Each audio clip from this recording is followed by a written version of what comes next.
Everything I say is game. Every headline, every TV channel, The man of the moment, Lalit Modi. Lalit Modi, the vice president. every celebrity, We had a great time and we want to thank Lalit. Lalit was that way a game changer, and he ran the IPL single-handedly. every billionaire. I think Lalit did tremendously for IPL. Once spoke about a man like he was untouchable. So what are you talking about? They forget what I created and my father created. The king of stadiums, I now declare open. every spotlight on him. Who's the real Lalit? Well, the real Lalit is the one I'm sitting in front of you. A visionary. Welcome to the Vivo Indian Premier League. The man who changed Indian sport forever. The architect of the IPL. So who do you think IPL truly belongs to? Is it politicians, cricketers, or businessmen? It belongs to neither of the three. The businessman who turned cricket into a billion-dollar entertainment The empire. IPL has become one of the most popular and valuable sports leagues on the planet. But then, the same man became the headline for a completely different reason. As you're being called multiple things, from visionary to fugitive. 1 second. Where did the money go? Where did the money go? I know, but let's Where did the money go? Fraud. Scam. Call me whatever name you like. So what really went wrong? And breaking news for you on this podcast. Humans of Bombay presents Had 3 assassination attempts by then on my life. When you posted on Instagram about Sushmita Sen. No, Sushmita was very If there was a press conference, you would see a Rajiv Shukla there. But he was a pimp, as far as I'm concerned. the man, the myth, the mystery, Lalit Modi. I don't regret a thing. And if I had to do it again, I would do it again. So excited and very excited to actually decode a different side to you. Seen multiple podcasts, multiple interviews, but I think there are a few questions I want to ask that I I'm going into this blindly. Everything I say is game. Go ahead. Yeah, okay.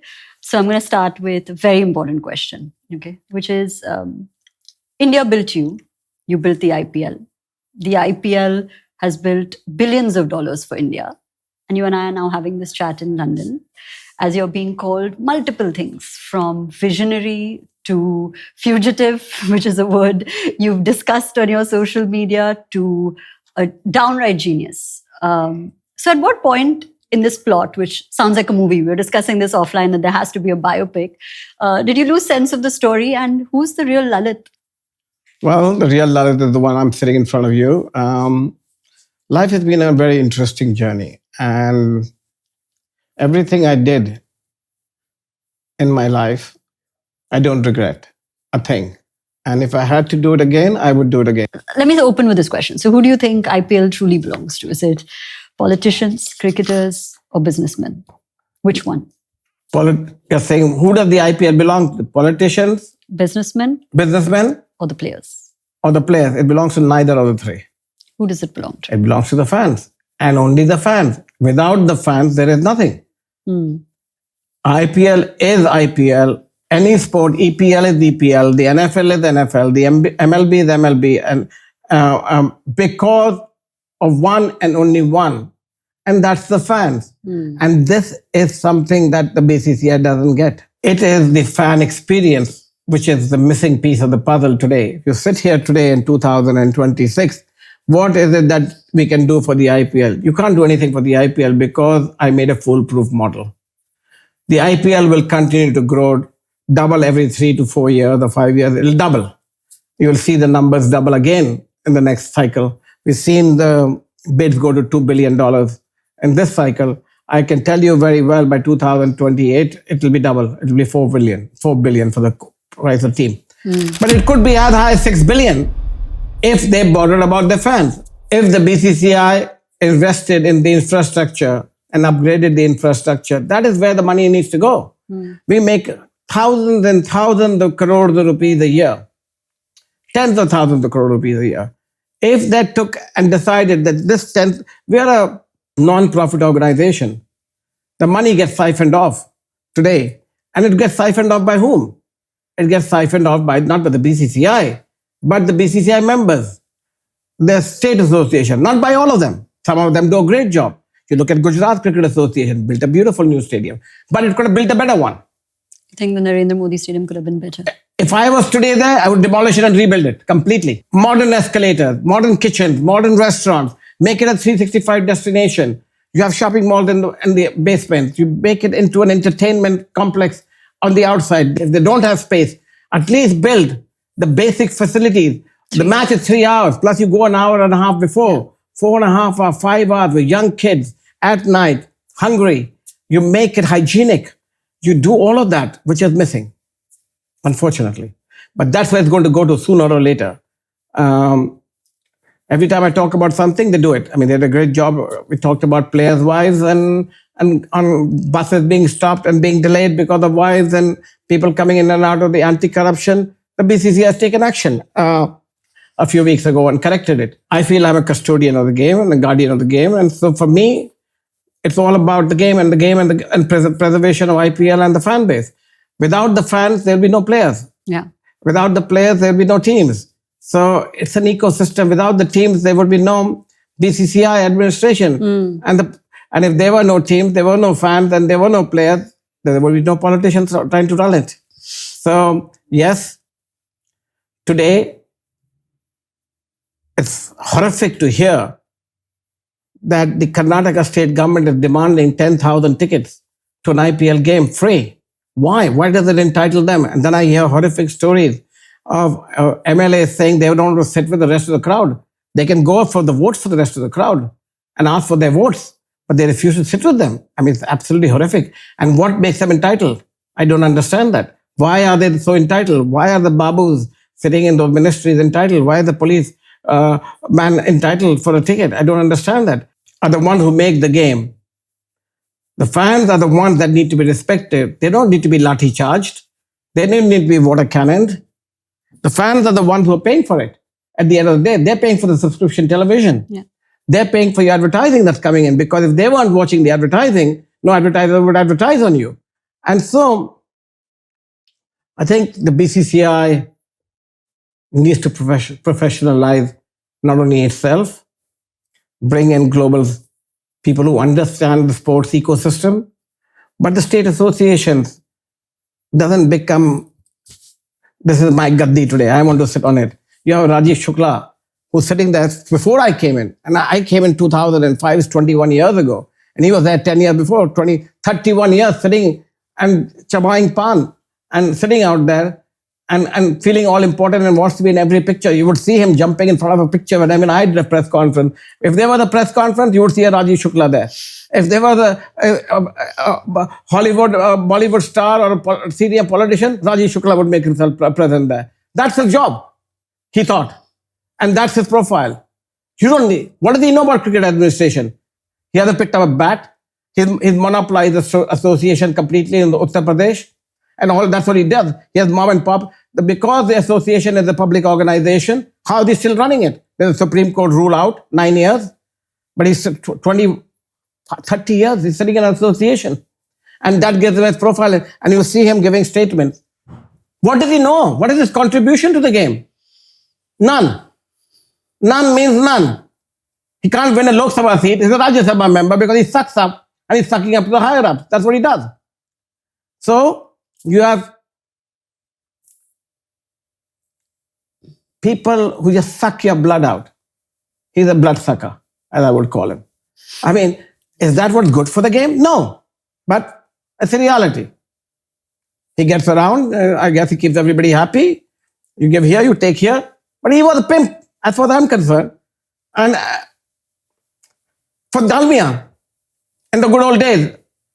And he made his money off that and got into politics and got into the UP Cricket Association.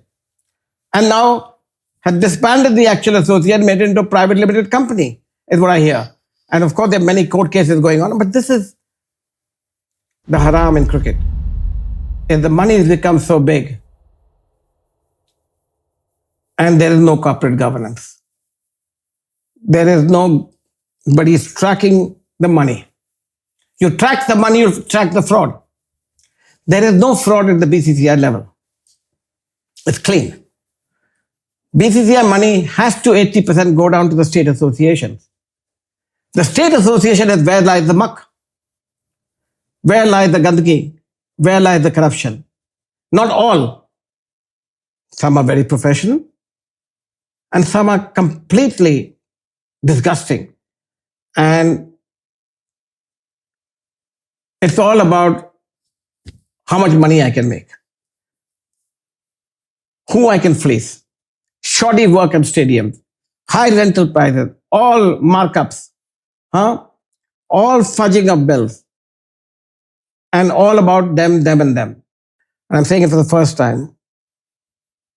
The IPL has changed as an animal from what it was to what it is. And that's what it had to be and what I had always progressed it to be. We needed the world's best players to come into the IPL, to make the IPL happen, to get the broadcasters, to get the advertisers, to get the eyeballs. Today you see Suryavanshi whacking the ball out of the park.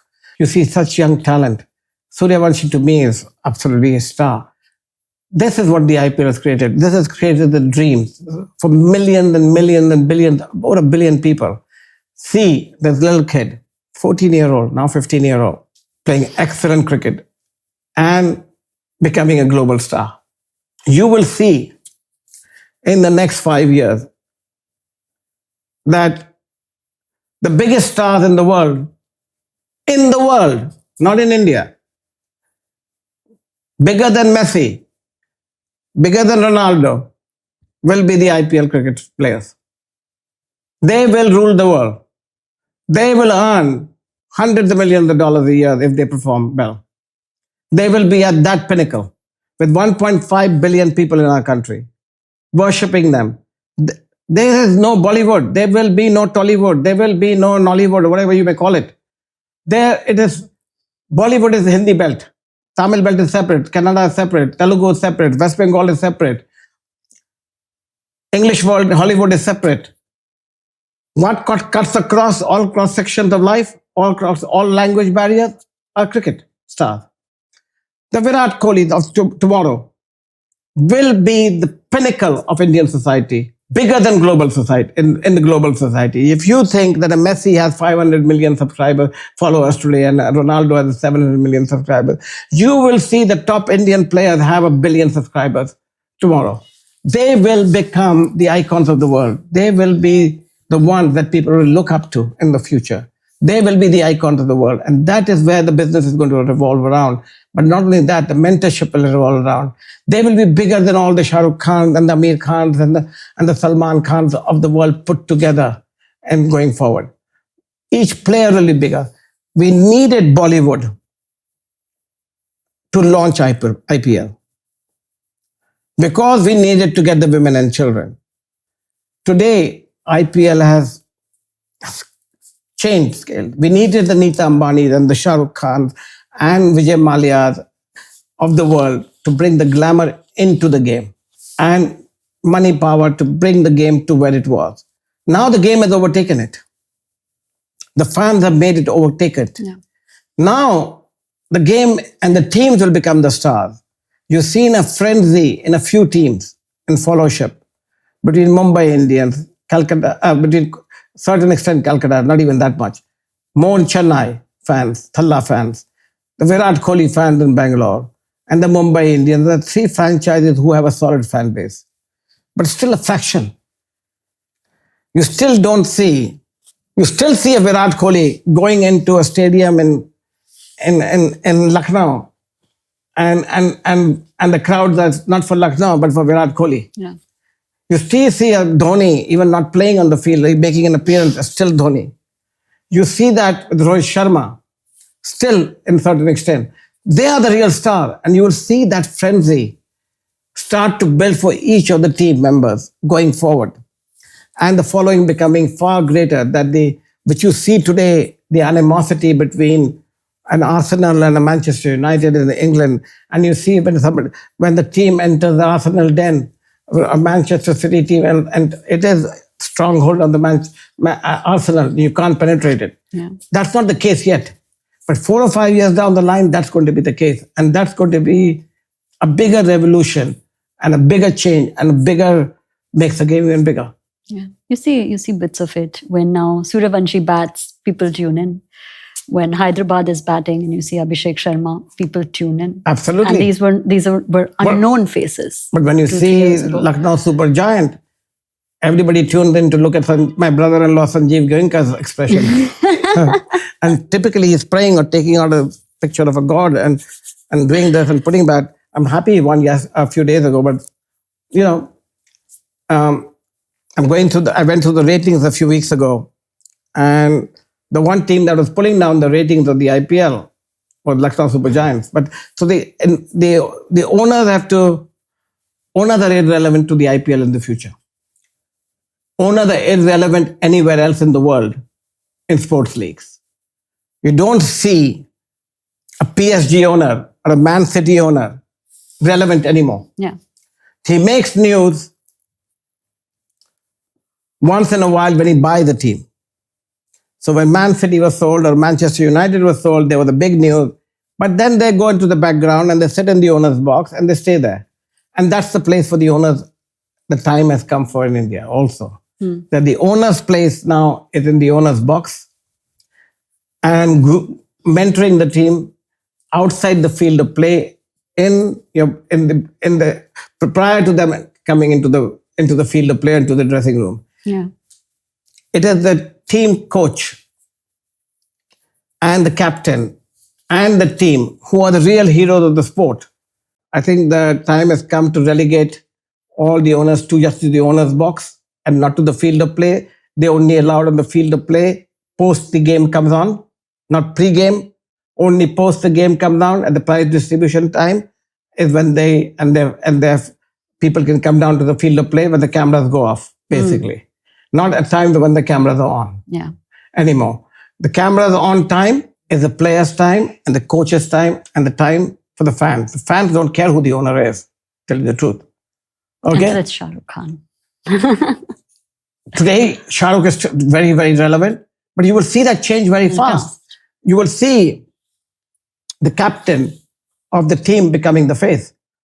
So I would rather see a Gautam Gambhir become the face in the years to come, because cricket is, we have reached that stage. We are no longer a Mickey Mouse league. We are the world's second largest league. We are the pinnacle league. We will become bigger than the NFL. We will be something that people look up to. And what are they looking up to? In Bollywood, they will continue to look after Shah Rukh Khan. That's why the movies are concerned. In business, they will continue to look up to Mr. Mukesh Ambani when his business is coming. But the 5-year-old, the 6-year-old, the 7-year-old, the 10-year-old is not looking at any of those. Definitely not a Sanjiv Goenka. Yeah. So they will be looking at the Gautam Gambhir of the world, the Rohit Sharmas of the world, the Virat Kohlis of the world, the Chris Gales of the world. That's what they will worship and that's what they idolize. Yeah. They don't care about money. They don't care about movie. They care about the sport. And that is why they're tuning into the sport. Yeah. And so I saw a heartbreaking clip a few days ago where Virat Kohli was walking out of the hotel with a security detail. And there was a little kid out there who wanted his autograph signed with his bat. And the security pushed him aside. And it broke the kid's heart. And he threw the bat down. And that broke my heart.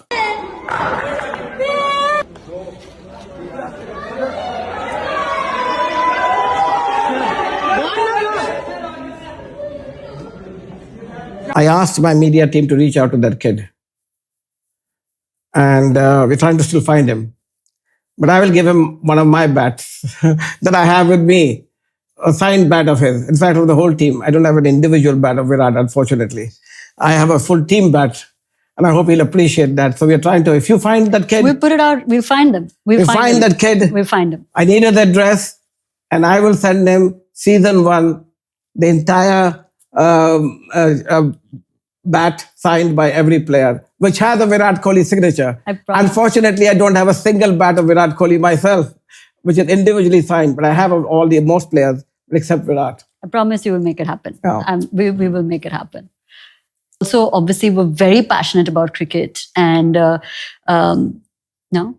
You No. weren't passionate about cricket, not about sport, just entertainment.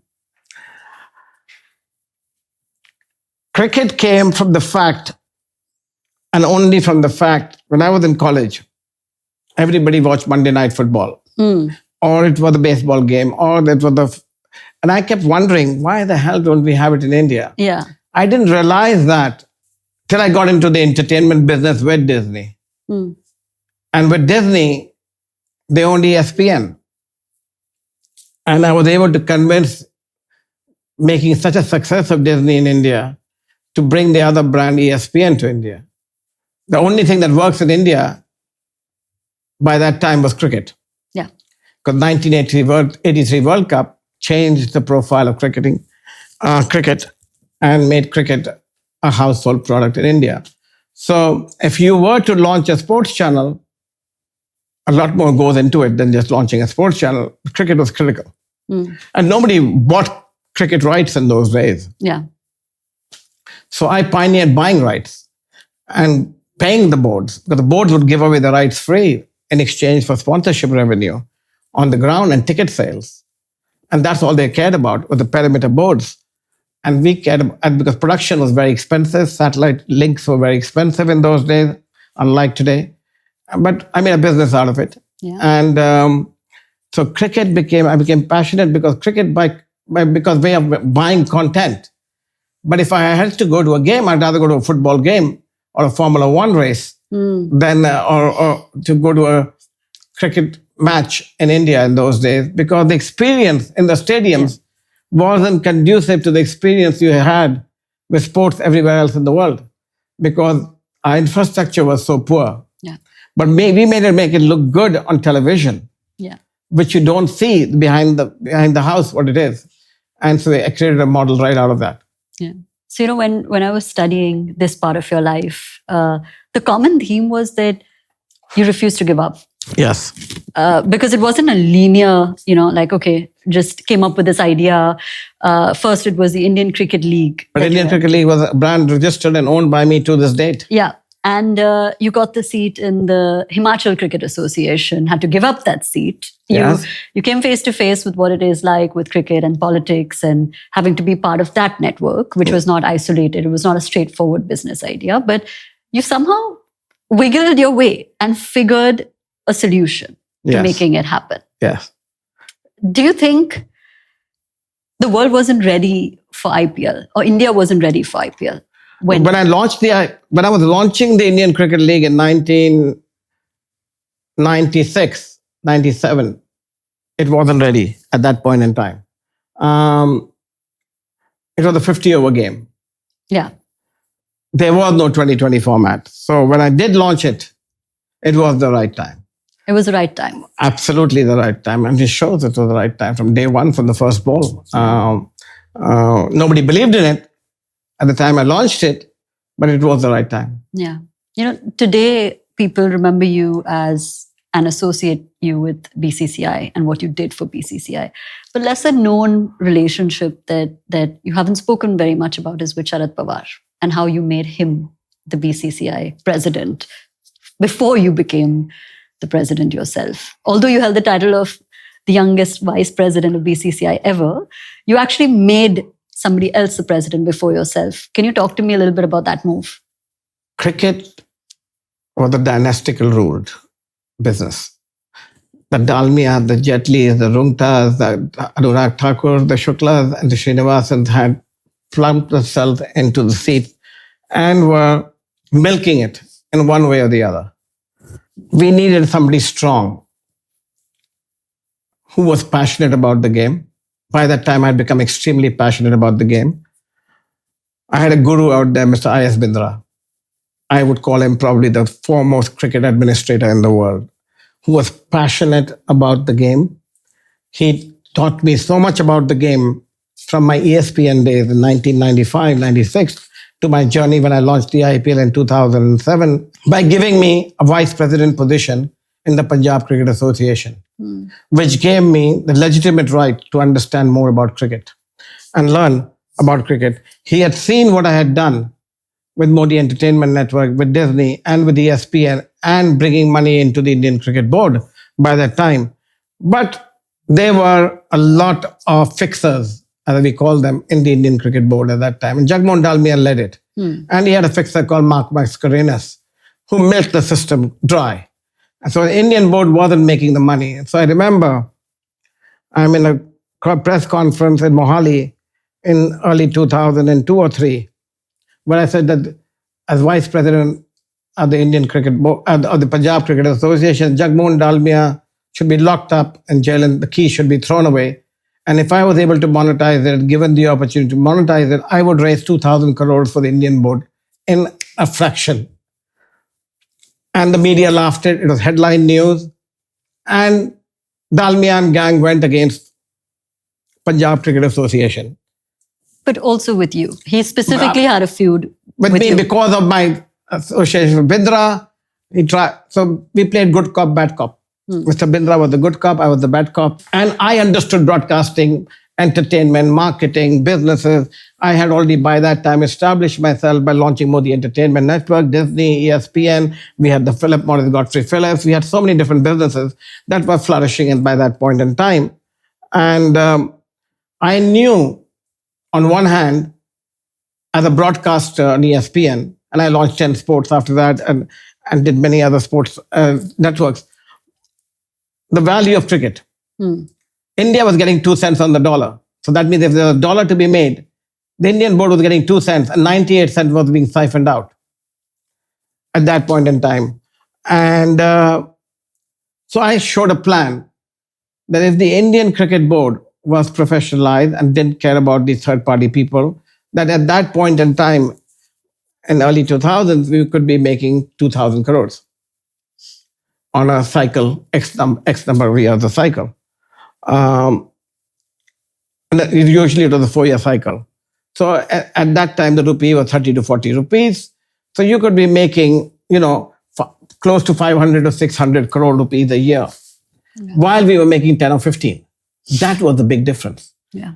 And people were happy about it. Our infrastructure was poor. India was growing. Television viewership was growing. And that's what I changed. So now we had to convince the 31 members of BCCI to accept our plan. We were already one member, sole member, the Punjab Cricket Association. Only one member could sit on the board of the BCCI from one association. So I had to get a seat somewhere. So I started in Himachal, Dalmia fraction. I got in, got me out, went to Baroda, got in, got out. I went to Goa, got in, got out. They won't let me in. So I had to change my name. Yeah. You use Lalit Kumar. I used Lalit Kumar instead of Modi, and I got into Rajasthan. Yeah. And that's another story altogether. A lot been written about. But I became president of Rajasthan Cricket Association. By virtue of that, I got onto the cricket board on my own. So we had Mr. Bindra there and me, our 2 voices on the board. He was the leader, I was the follower. He was the good guy, I was the bad guy. But I had a lot of resources behind me. Mr. Dalmia, not being an industrialist, had a lot of resources behind him because of the siphoning of money. I had a lot of resources behind me because I was from the Modi family. And when you say resources, whether it's manpower, whether it's political clout, whether it's legal clout, the ability to fight legally, I had it all. So I was determined along with him to change things.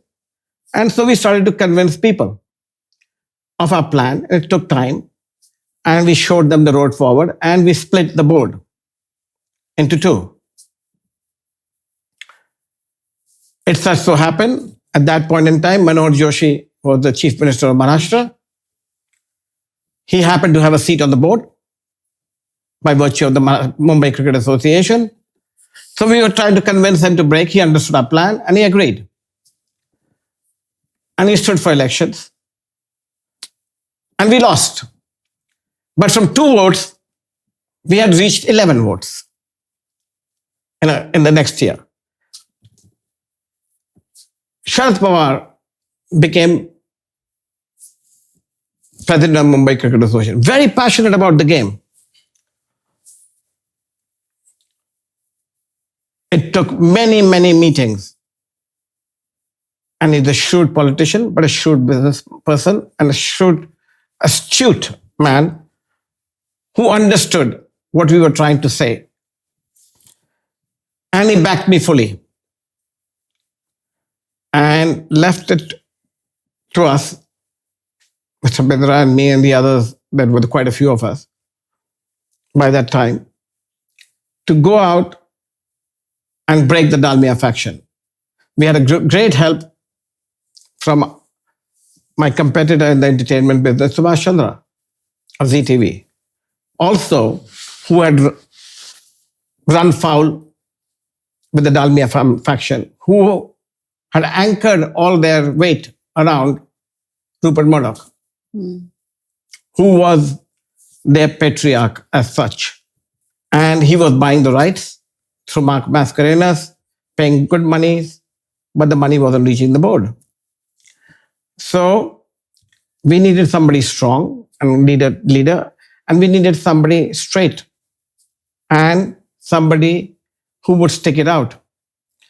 And we found that Mr. Pawar was convinced of our plan. He was a Deputy Prime Minister of India, Agriculture Minister of India, Defense Minister of India, and he believed in what we were telling him. And there were not only me, there were many people, but I did lead the fight. There was somebody to start the fight. So I did lead the fight along with Mr. Bindra. And over a period of 1 year, 1.5 years, it was a long period with meetings every week, every day sometimes. More and more he learned, the more he was aghast with the way the cricket is run in our country. And he backed the plan fully. I'm like a karyakarta, running out. And you fought an election. Basically, you fought an election. And I had to run around legal cases, stay orders, police, you name it, kidnapping of people for not coming to the vote, members, bribing of them used to happen in a huge way. And we weren't bribing. We were going on merits, while the other side was bribing to buy votes. So one side is buying votes, Dalmia faction, and our side is going on merits, okay, and fighting it legally and convincing people that it will be best for the association to back us. You needed 16 of 31 members to vote with you. We go to vote. There are lots of cases because who is the president of this association, that association, Pune Association, Maharashtra Association, Karnataka Association. Battles are going on in all these associations too. And I'm starting a battle in each one of those associations. Okay, to put a like-minded person to run there. And so we are backing our candidate. Dalmia faction is backing their candidate. Their candidates are based upon payout. Our candidates are based upon performance and performance only. So we are able to convince like-minded people to stand. So you're not fighting the BCCI election alone. You're fighting state association. Now, all of them need money and all of them need legal assistance and need guidance and people on the ground. I had a team of over 100 people that I was funding in my offices to do the legal work, to run around, to do everything, to fight these elections. And, you know, when I ran for the Rajasthan Cricket Association election, there were 100,000 people on the street when I won. There were Supreme Court judges presiding over it. There was police bandobast, there were riots in the city. And there was the Dalmia faction fighting not to get against me. Political power was being used against us. We still won. And I got into power there. Then they decided to ban me and not give us games. So the way they would hold you to ransom is the Dalmia faction decided who would get India games. Because the cricket associations would make their money only based upon if they were allocated a game. So if you weren't allocated a game, you don't make any money. And so that became an issue. And so anybody who joined us, that cricket association wouldn't get games. So international tours to India would be moved. Delhi would get a game because of Arun Jaitley. You know, Chennai would get a game because of Srinivasan. Calcutta, of course, got a game because it was Mr. Dalmia himself. They started to cut Punjab out. They started to cut all our other smaller section, Nagpur out. They connect Rajkot out, Rajasthan out. Rajasthan never got a game in the first place. Okay, Mumbai would start to lose game, but Mumbai was a test center, so they had to give it. We would get the worst game, and so they would, because the Cricket Association made their money from ticket sales and perimeter advertising, and the board at large would make the money from television rights, which was the bulk of the money, but the bulk of the money was being kept by some tout or an agent. And they weren't licensing anything, everything was being stolen. And here we are telling them, let's go through their hardship and bring in corporate governance and do it for cricket, not for lining your pockets. Yeah. So we are two different parallels altogether. But Mr. Pawar believed in it and we lost. With Mr. Pawar. We lost the first election.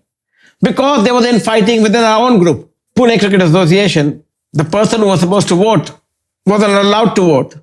And Mr. Dalmia faction put somebody else in there, in the Pune Cricket Association, to come and vote by getting a stay order against the person that's supposed to vote.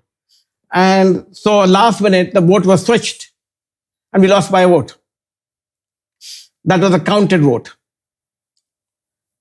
It was embarrassing and it was upsetting that that person was bought out. A senior minister who happened to be in the current government also switched without names while being bought out. And in those days, it was crores of rupees paid out. Anurag Thakur was one of them who switched votes. Arun Jaitley was another one of them who switched votes. What they got or didn't get, I won't speculate, but I know it. We'll leave it for the movie. But point is, they all switched rate. Both Shukla, Srinivasan, and Jadnia were one. And the rest were, and we had Shashank Manor, a great lawyer and a great administrator, but who was on our side. And he bought in a lot of few votes. Then we had the Karnataka lobby, and there Vijay Mallya played a good part in it. We were all on the same boat, and he helped to get that. Subhash Chandra played an extremely important role, and the government played a very important role in some of the association controlled by state chief ministers. There, we won the war with Mr. Pawar there. And then on the 29th of November 2005, on my birthday, in Calcutta, presided by 3 Supreme Court judges, which we sprung onto the Dalmia faction last minute, where Mr. Dalmia thought he would chair the meeting and would have a casting vote and defeat us. I got an order, which we didn't disclose, from the Supreme Court saying that there is so much fixing going on in our elections that it should be presided over by 3 judges, retired judges of the Supreme Court. Mr. Salve was historic in getting that judgment. And as the meeting is about to begin at the Oberoi Hotel, Grand Hotel in Calcutta, these 3 judges walk in to take over through a court order and start the meeting. Now the other side is also, you've got to understand, real time, working with lawyers all around to try and get stay orders against this, and stayed in the middle of the meeting by a Calcutta court.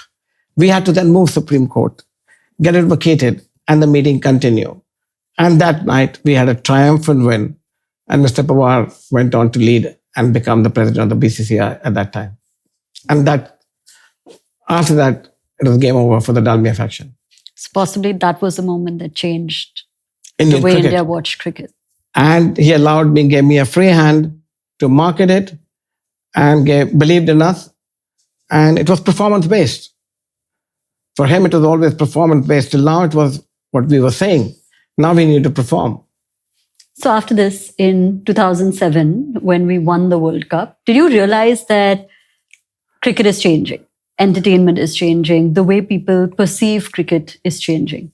I hoped. And so I banked a lot on getting the IPL done. I announced it before the World Cup. I only started working on it much before the World Cup, and actually inked an agreement in principle on a piece of napkin with Andrew Wildblood of IMG at the Wimbledon finals in July in 2007. So we got cracking at that point of time. So by the time we came to September, India was actually touring England at that time. And I remember clearly across the embankment is where the Indian team stayed, going and meeting the Indian team. Of course, I was vice president BCCI, so I was also in charge of all the cricket out there. And talking to all the senior players. And everybody laughed at it, about this T20 league. Who laughed at it? Everybody in the room. In the room, nobody had played it. Yeah, of course. You can't imagine something you've not. Yeah. They thought it was a unicorn. It became a unicorn. But they thought it was something like not for them. Doesn't exist. Not for them. Yeah. It was like, we call it in art a Mickey Mouse match. Yeah. Okay. When they call it Mickey Mouse match, that got me even more perturbed. At that time, a little perturbed the fact that the senior players in our country didn't think much about the T20 format, which actually resulted, after a grueling tour of England, of them backing out of playing for the T20 World Cup. Nobody's ever asked the question, why did we allow it? Why did the Indian Cricket Board allow the Indian players to have their way and not go for a T20 ICC tournament? If today you ask me the question, will the Indian board refuse this A team, the best team, to perform in an ICC World Cup tournament, it'll be unheard of. Yeah. It'll be riots. It'll be unheard of. So that was the level of enthusiasm, not only at the player level, but all my other colleagues on the board. So none of my colleagues on the board actually believed that the T20 format will work, or it is something that we should be indulging in or participating in, except for me and Mr. Bindra at that point in time and Mr. Pawar. As I had already performed so well in my role as vice president of the BCCI and made them absurd amount of money by then, they felt, allow him to fail. Let him go out there to do this T20. Just try it out, like give it to him to fail. No, to fail. It wasn't for anything. If it's IPL is going to fail, because we don't believe, number one, in the IPL, and we don't believe in IPL because it's like a Ranji Trophy match, right? Or Ranji Trophy, one city playing another city or one state playing another state. Who's going to watch it? Who's going to watch it? Nobody watches Australia versus England in an ICC one-day game in India, leave alone watching two state teams or city teams, unheard of city teams, play in a competition in India. And we ourselves as BCCI, majority of the members had no clue about it. Didn't understand it. We didn't play the format in India in any of our traditional forms. What did we play? One-day cricket and the test series. The India team performed for one-day cricket and the test series. A Ranji Trophy, domestic tournament, all of them were all one-days and tests. There was no attraction for T20. The public at large, the 1.4 billion people, had never watched a T20 game. Yeah. Indian team had never participated in a T20 game. And all of a sudden, the ICC has somehow agreed to launch a T20 format. So it was like, it could have been a T10 as an example. Yeah. Or it could have been a T30 or T40, who knew? Was it luck? It was a T20, it was luck. T20 had been tried in England. England pioneered it, but never broadcast it, never made anything about it. And all of a sudden, you have a T20 format to increase the revenue of the ICC. And it was packaged actually at ICC also as just another tournament, just another format. So you had the test format, you had the one-day format. The one-day format was which was giving the bread and butter to the ICC. And all of a sudden, you had a T20 format, which actually nobody was concerned about. So the Indian team refused to play. It wasn't the choice of the team. It was the choice of the board. Yeah. Because the team plays at the on behalf of the board. And if the board decides not to let it play, so be it. If you look back today, the board would never even think about it. Yeah. And the players would have no choice but to play it, right? But it was allowed, and thereby another team was sent under the captainship of MS Dhoni. And we went off to South Africa, and it was only me and Mr. Pendra and I think Niranjan Shah, not even Niranjan accompanied a few days, was there to oversee this tournament going on. And the first few days, there was no traction on the tournament. And all of a sudden, Yuvraj Singh goes and hits those 6 sixes. And it changed everything. And then India goes on to be in the finals. And we beat Pakistan. And that became the moment. But for me, I had already announced the IPL prior to the team leaving India. And I left the next day for South Africa because I was going on a recruitment drive for all the players from all over the world. But again, there was no money in it, no money given to me. I did it on my own behest. I put together a whole team to do it. And a lot has been said already in about many podcasts. And we went on to win the World Cup and bring the team back to India.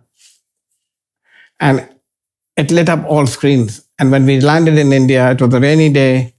I organized an open parade. Again, another idea came up with an open parade on buses from the international airport all the way to the Wankhede Stadium. And a journey that normally takes 30 or 40 minutes at that time in the morning turned out to be a 10-hour journey. And millions and millions and millions of people came and embraced it. And what was your idea behind this open bus? What did you want to prove to the world? I wanted to honor the players, number one. I had seen this in Italy, when Italy had won the World Cup. And they had paraded the players down to central Rome on these open-top buses. So I've seen this in Italy, where on open-top buses, the Italian team was playing, and the fans of the game were able to honor the players and facilitate the players. And that was my hope and idea. And it actually became bigger than anything else. And it turned out to be even a bigger success than anything else. And that's what led to the T20 format becoming a real format and gave light and hope that there may be a tomorrow for an IPL. Yeah. You also approached over 1,000 people with the idea for IPL. And how many said no? Like 999? 11 bid. 11 The fruit lies in the pudding that only there were 11 bids. out of 1,000. Over 1,200, in fact. Over 1,200. Documents. I must have done hundreds and hundreds of personal meetings with who's who of the world, and nobody wanted to touch it. I met every broadcaster on the planet. Nobody wanted to touch it. I met every advertiser on the planet. Nobody wanted to touch it. How does it feel to be right about something? I knew it would be right. I had a feeling it would be right. We did the IPL without any money. I ran the IPL out of my office with my staff of Modi Entertainment. No BCCI personnel. I've organized the whole tournament from start to finish, to scratch, of putting it all together. I bought an IMG without payment. I'm saying if and when we launch, we will pay you. I bought the players on the basis of if and when we launch, we will pay you. So we bought the players in, we bought the team in. On that basis, we bid the broadcasting rights out. And only one bidder there was, World Sports Group. There was no bidder. There was no second bidder. Do you remember how the bids for the opening teams happened? Mumbai Indians, Kolkata, All the teams. Delhi. The minimum bid price was 50. We didn't know what people would pay or not pay. But remember, we were at Cricket Centre, and we actually thought we would get far more bids. So it was actually shocking, just because we don't know who's going to bid. Yeah. The number of people that actually bought the number of bids was in excess of 60 or 70. Actually, from the over 1,200 presentations made, the bid is bought, the documents are bought. So there were a few hundred people who bought the documents. Actually, close to 120 or 130 people actually paid to buy the document. You had to pay 5 lakh rupees in those days, I think, to buy the bid document. But actual bids that were submitted were only 11, unfortunately. And so I do not know what the bidding numbers are going to be. All I know is at 12 o'clock, the bids need to be there. And everybody's sitting there. And on basis of that, you bid. You hand in your envelope. And you sit in the room. And we open the envelopes. And we decide right there and then. That was the transparent process we have. So when people turn around and say, we weren't given the opportunity, everybody is given the opportunity. Everybody was told what to do and not to do out there. Everything was up there. And you had the option to bid. And agreements to be signed, checks to be enclosed. So it was an open process. We only had 11. How everybody bid? Difficult to say because everybody was talking to each other. Everybody didn't know what's going to bid. And there was people who were going to bid, the ones I know that bid. There was a lot of excitement in there, but they actually didn't know. So I was guiding them on the basis. I didn't know what the number was going to be. But I was guiding them on teaching them all about the business. They were a little apprehensive. Will they lose everything? Because the media was very negative. Nobody else knew. The advertisers were negative. The broadcasters were negative. So nobody knew what the actual bid is. But by the day of the bidding, I know, I had already closed $1 billion television deal with World Sports Group. Yeah. So they knew that if the minimum bid is 50 million, and that's 5 million per year, that I would give them minimum of 5 million back. So people who understood that bid, people who didn't understand that, missed out. And that is where the folly lies. People think that somebody who bid 72 million paid 72 million to the Indian board. It's untrue. Some of them paid nothing. And so you will turn around and say nothing. What do you mean nothing? I think, I don't know what Red Chili's bid, Kolkata Knight Riders, was 72 or 75 million. And that means that was a price to be paid over 10 years. Right? On the day of the bidding, it was only $5 million, just 20 crores in that time. It was 40 rupees to $1, so 20 crores. So Shah Rukh Khan's consortium wrote a check out of 20 crores. And the next check that was due was at the end of the tournament. Okay, and then payment has spread over, it's not payment day one if you won. But then I sold the media rights at such high value, and I sold the advertising at such high value, I actually ended up paying them 10 to 12 million. And they had to only pay me 7, so actually he paid nothing at the end of the day. Okay? Yeah. So basically from then on, some of the teams got more money than they had to pay the BCCI per year. So when you say, and this is the big issue and breaking news for you on this podcast, is when you say somebody paid 75 million and his value is 3 billion or 2 billion today. No. He advanced a check of 5 million only, and he paid in future because he became such a success. In the first ball, basically. Yeah. From the first year success, because the media rights from 1 billion went to 2.24 billion in year 2. Okay? That the money that they received was far greater than the money they were paying out. So in effect, they paid nothing. Yeah. So I would give them a check and they would give me a check. Yeah. So my check was bigger than their Their check. check. They paid me more money than I paid them. In year 1. So nobody's asked me the question, how much did XYZ pay? Actually, if you actually look at it, and I actually started doing the calculation, some of the teams paid nothing. Which teams? Most of them, actually. I think some even a Chennai Super King, because they got sponsorship revenue. It was a cash flow. You have to pay 10% of the value of the team that you bid every year. Yeah. The highest was 111.9 million. That's like Mumbai Indians. Mr. Malia's was 111.7 million. Right? So he had to pay $11.7 million a year. Yeah. So he's writing a check out of 11.7 or 11.9 million dollars a year. But I'm paying him 15. So where's the money? He's actually in profit on day one. Yeah. And that's what it was. Wow. That's incredible. So do you think the fact that Shah Rukh Khan bought a team and purchased a team truly began the marriage of cricket and Bollywood? Because I think that people were very interested in seeing him in the stands, cheering. I remember watching that first season. And a lot of people were cheering for KKR because of that. So I took Shah Rukh to a game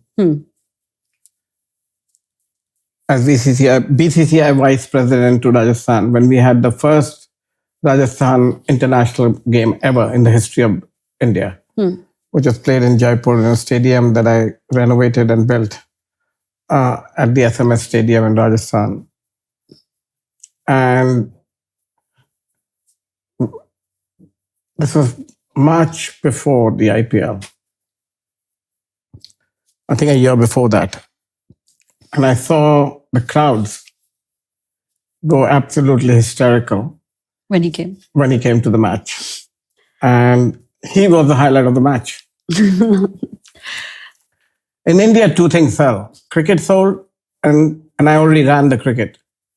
And Bollywood sold. I had already taken all the money, as I've explained so many times, from the cricketing world and the advertisers of cricketing out of the market and sucked it out for the BCCI. The rest of the funding for television programming went to the Sahas Bahus of the world. And the programming that was evolved around Bollywood, or revolved around Bollywood.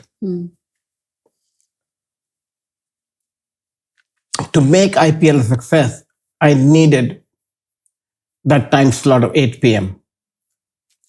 I was going to go headlong with all the best TV series, which were running in India.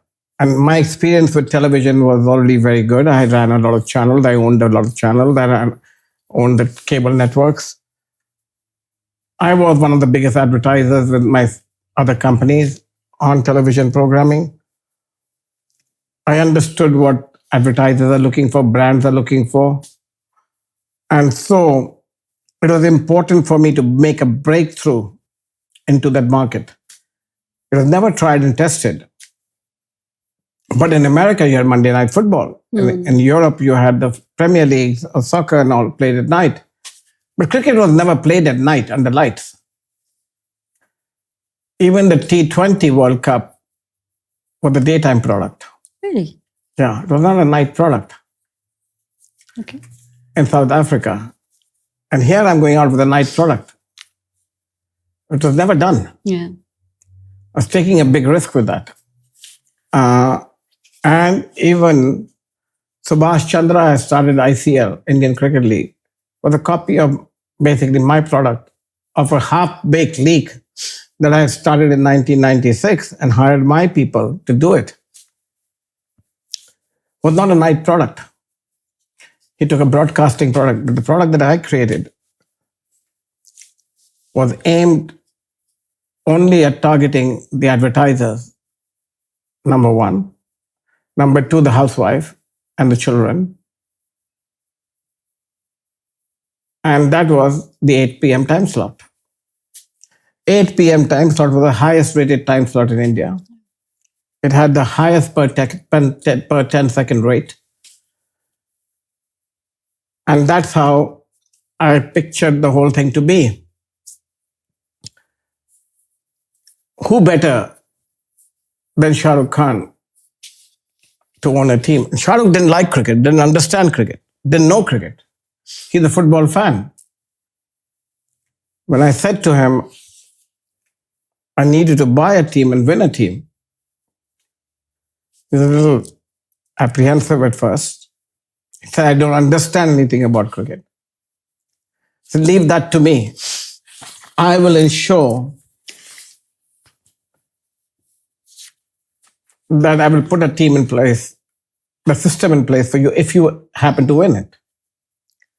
How much is it going to cost? I said down payment is 20 crore rupees, $5 million. But that's a big saving of my savings account. I say, yes, I understand. So I had to worry about the owners making money and not losing money. On the other hand, I had to make sure that it clicks and there's viewership. Advertisers come in and a broadcaster ready to broadcast it. Sponsor ready to sponsor it. So there were so many different hats I had on. And each one of them, I had to make sure that I played it right and I did the right thing. So to come with after Shah Rukh, it's very simple. There was a company called Nokia who made handsets. They were desperate to have Shah Rukh Khan as a brand ambassador for Nokia. Shah Rukh wasn't interested in talking to Nokia, and I couldn't interfere in his business. Yeah. That's his personal endorsement business. But I did say to Nokia that if Shah Rukh Khan were to win a team, would you sponsor being the front of the shirt of the team?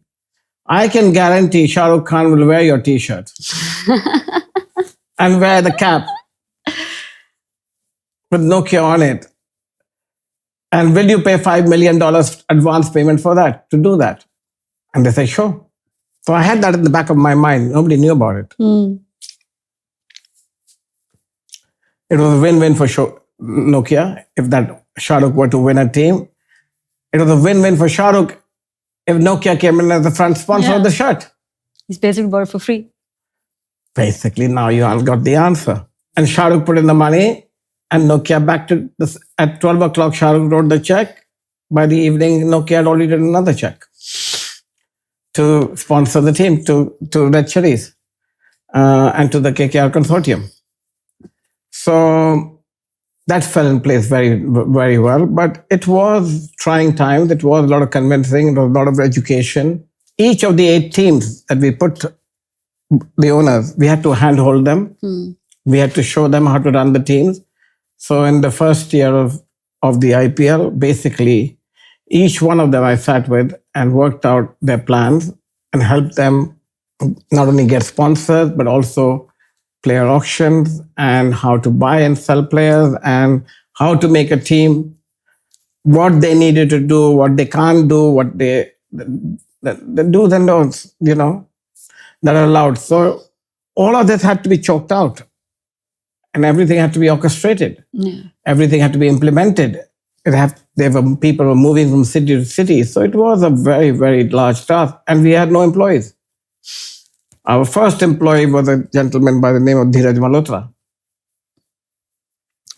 Great guy. And we hired him. And then came Purna Patel. The first hire was a guy called Dheeraj Malhotra. Great guy. Cricket operations. And then I hired Purna Patel, who ran all F&B and stadiums. And the rest was all my offices, an IMG team that did it. And we ran it out of my office. Actual office, the whole IPL. And that was a great success. Yeah. How did you convince Preeti Zinta, Nes Wadia, Vijay Mallya to buy Vijay Mallya already was in the sports business. Yeah. He owned a Formula One team. And he thought it was a great way to expand his liquor brands and always was part of the BCCI. He was a member of the BCCI. So Vijay was easy to convince. The Mohit Burman Nes Wadia consortium were good friends of mine, and we vacationed, and I convinced them over the Christmas holidays in 2007 of what a great idea it was at the Amanpuri in Phuket. They happened to be there. And I remember talking to Nes and Preeti on the beach, and I convinced them on the beach at night at an after dinner party that they should be bidding for it. And so they said, okay, we will put a consortium together, and they put a consortium together. Manoj Badale, on the other hand, was had cricket experience in the UK and was interested in it. He followed on it. He bid. Mr. Ambani, the minute I made a presentation to him and Nita Bhavi, they embraced it and they loved the idea. And Srinivasan bid because he was part of the BCCI and he knew, but he bid last minute. I didn't know he was bidding because he actually disapproved it in the meeting. As the treasurer of BCCI, he was against the idea. But ultimately, he bought a team. That was great. Delhi people I convinced, a very good friend of mine, Srinivas Bomidala and Mr. Rao, GM Rao. Srinivas Bomidala was actually, his family was tobacco dealers of Godfrey Phillips.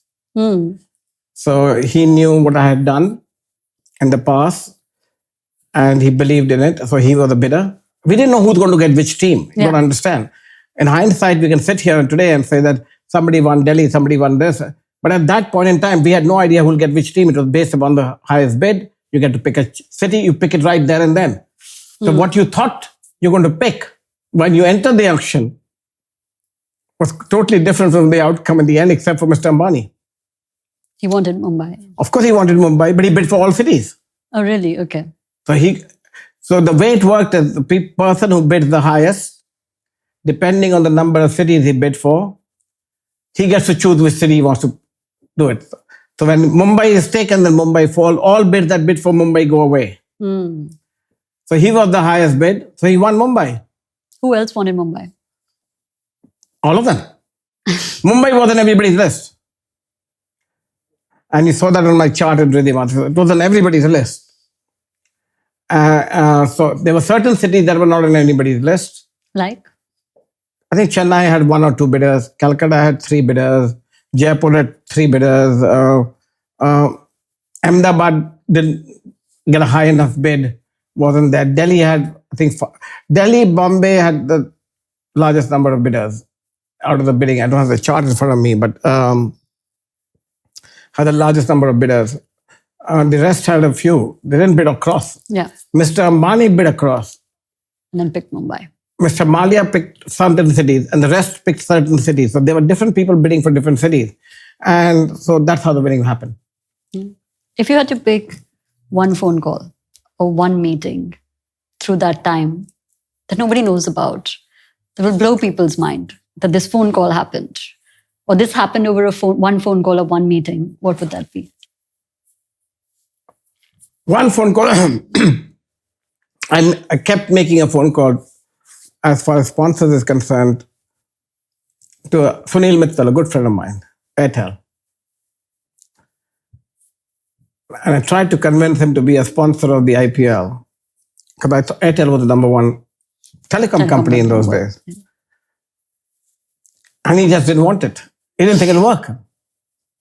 He really didn't think it would work. I tried, and I'm remembering, I don't have and I kept calling him all the time. I just didn't think it would work. He was a football fanatic. It's like, this is not going to work. This is worse than Ranji Trophy, Lalit. It's not going to work. And What does he say today? Thereon, he went on to buy the Champions League, which was a totally dud product that I made for Rupert Murdoch and Rupert Murdoch alone, as I told in the Rima podcast. And it was to get him back for taking away ESPN from me. He went and bought the whole thing there because he missed the boat here. And so that was a very alarming thing for him. But there were so many friends of mine that I made calls to, and are very good friends of mine, big businessmen who just didn't believe in the product and they didn't understand. Mr. Munjal, Pawan Munjal, made the fatal mistake of thinking it to be a sponsorship. Buying a team, he considered it as a sponsorship. So he said, I want title sponsorship, which went to DLF and he lost. So he was looking at that in that frame of mind, that buying a team for 50 million. That's expensive. That's expensive. We just buy the sponsorship. We buy the sponsorship, not realizing the sponsorship has of little value. Sponsorship, you're paying. Team, you're building value. Yeah. Sponsorship, you're advertising. Team, you're building fan base. team is monetizable. You have to become a sponsor of the team to make your brand be heard. So in absence of that, actually nobody really understood the product. I was disappointed that Sahara Shri, Subrata Roy, great patron of Indian cricket, sponsor of the Indian national team, paid us $1 million a day for the Indian front of the shirt team, was himself not convinced at that time that he should bid for it. And I used to go to him. I said, so you need to bid for a team. I see you as a patron of Indian cricket, and you have bought it. You supported through thick and thin Indian cricket. And he had. Nobody had put more money in cricket than Subrata Roy and Sahara. And it was always Team Sahara, India team.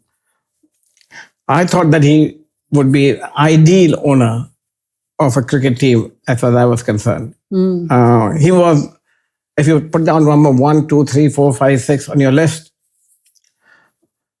for ownership of teams, Hero Honda was one of them. Pawan Munjal was another one. My father was another one of them. He didn't believe in it. I mean, the whole Modi family didn't believe in it. And What did your father say? he wanted it to fail because he wanted me to not be involved with cricket and be involved with the family business. And one of my uncles who owned Spice Telecom was extremely, and I just learned about it actually last week. He was here for dinner, and I was telling the story that nobody bid for our team in the Modi family. He said, no, I bought the tender. I said, I know you bought the tender. 3 Modi family Bombays bought the tender. But none of you bid. He said, my bid was ready, and I was about to bid. But your father told me not to bid because he wanted you to fail. He wanted you to devote time to the family business, and you were spending all your time in this BCCI as an honorary post and doing it as a philanthropy as far as he was concerned, and taking time away from the Modi group and not spending time. And that came to a shock. He said, my bid was ready. So I said, I don't believe you. He called for the papers and he showed me that this bid was ready. But I went to your father, and your father said, don't bid. Let him fail. There will be no bidders. And so I didn't know that within my family, of course, a lot of the people that were bidding were friends of the family. Yeah. Out of 1,200 people, at least few hundred of them would have been friends of the family, or people I know, associated with, I grew up with, everybody. So when you say, and they float rumor that you gave it to friends and family, of course they were friends and family. Who else is going to come? On a product that nobody wanted. I didn't know that my own father was working against me, that they shouldn't succeed, which is what my uncle said. So I'm sure there may have been lots of other people that may have called my father up, should we bid? Your son's doing this for the BCCI, and he would have told them, no, don't bid. So we must have lost a lot of bids on that basis. So it's good to know. Just 5 days ago, I learned about this. That's insane. That's insane.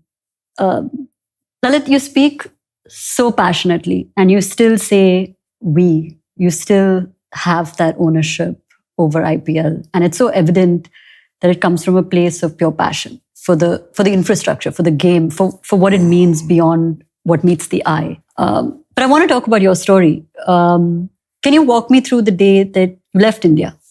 And so much has been said. Like, I know you've spoken about this on a bunch of podcasts about what happened and why it had to happen. And we don't need to go down that road. But I want to know what happened. And if you can walk me through the day that you left India after the 2010 IPL. It was a difficult day. It was an extremely difficult day. I remember landing from Goa, where I was with my legal team because of a show cause notices had been issued to me by the BCCI. I had 20 lawyers in Goa with me. We had gone into the Park Hyatt to draft my responses to the BCCI. I land from Goa. I had already had 3 assassination attempts by then on my life by Dawood Ibrahim. I had amazing security around me.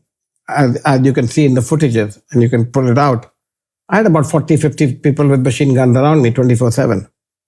I didn't know I was leaving India. I had no plans to leave India. I land in Bombay. I remember at about 5:36 in the evening. From Goa. From Goa. Normally my cars are pulling up to the aircraft with the entire police thing out there. And the aircraft lands, we are on a remote parking, and I see nobody outside my plane window. And I'm looking out, where are the bodyguards? Where are the security? Where are the armored cars? None. I start to make a calls. Everybody's phones are switched off. Who's who of the world? Everybody's phones are switched off at that point in time.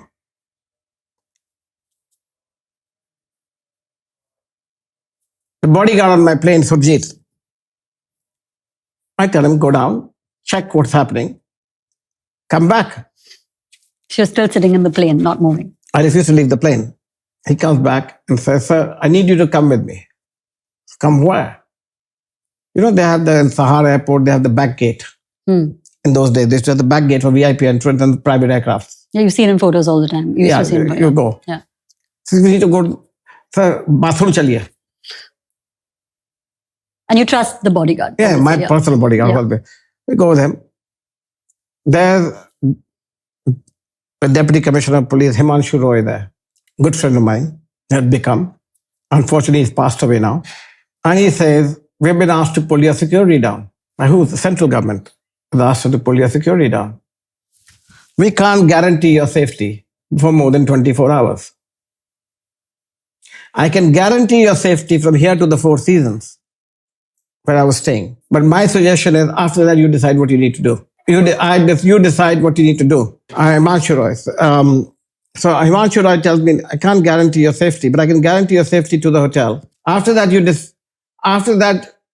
the next morning, we can guarantee your safety. After that, you decide what you need to do whatever calls you need to do. And we left it there. So I go back to the Four Seasons. There's hundreds of media people there. My family is there, and the lobby is packed, jam-packed with media. And I have my own bodyguards, about 30 or 40 of them. And so we're trying to make calls without naming people. We're going to keep that for the biopic. I'm told that I'm no longer safe in India. So I have two options. Either get shot or leave. There was no restriction on me leaving or not leaving. There was nothing against me, right? Except Dawood was after me and had been that's why I had the security. So I got on legitimately in the middle of the night. I leave the hotel and get onto a British Airways flight and I leave India. And the family stays behind because my son is still going to school, not finished American school. My wife stays behind. My daughter was already studying in Aiglon in Switzerland, and the elder one was already living in London. So, was married actually. She was living in London. The elder one was married. And so I left India on a British Airways aircraft in the middle of the night, legitimately, and reached London. And because of the fear of security. And that was the truth. And that was nothing else to it. It was 1.5 years later that they come out with saying that they will impound my passport. I was traveling all over the world.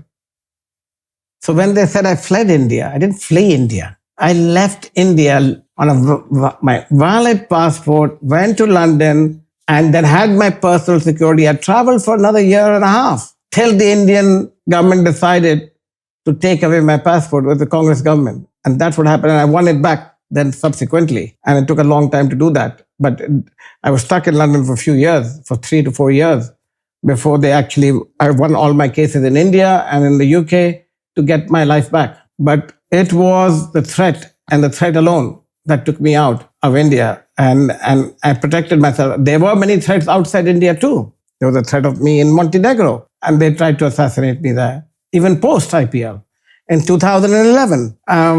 And they were caught by the security forces there. So it wasn't once, it was multiple times that it happened. And the truth is, where lies the folly and the grey lines when the media says you're fugitive and left India? I didn't. I left India legitimately. My cases against me were drummed up. And to this day, there's not a single case filed against me in any court of law. So how can you be a fugitive when you have no case against you? I don't understand. How do you become a fugitive when there is no case against you anywhere in India? So how do you say that? Because somebody says it, produce it in a court of law. You haven't been able to do it till today. Interpol has rejected your notices. The English government has rejected your notices. Every other government has rejected notices. Because to become a fugitive, you have to be prosecuted in your country first, where you created a crime.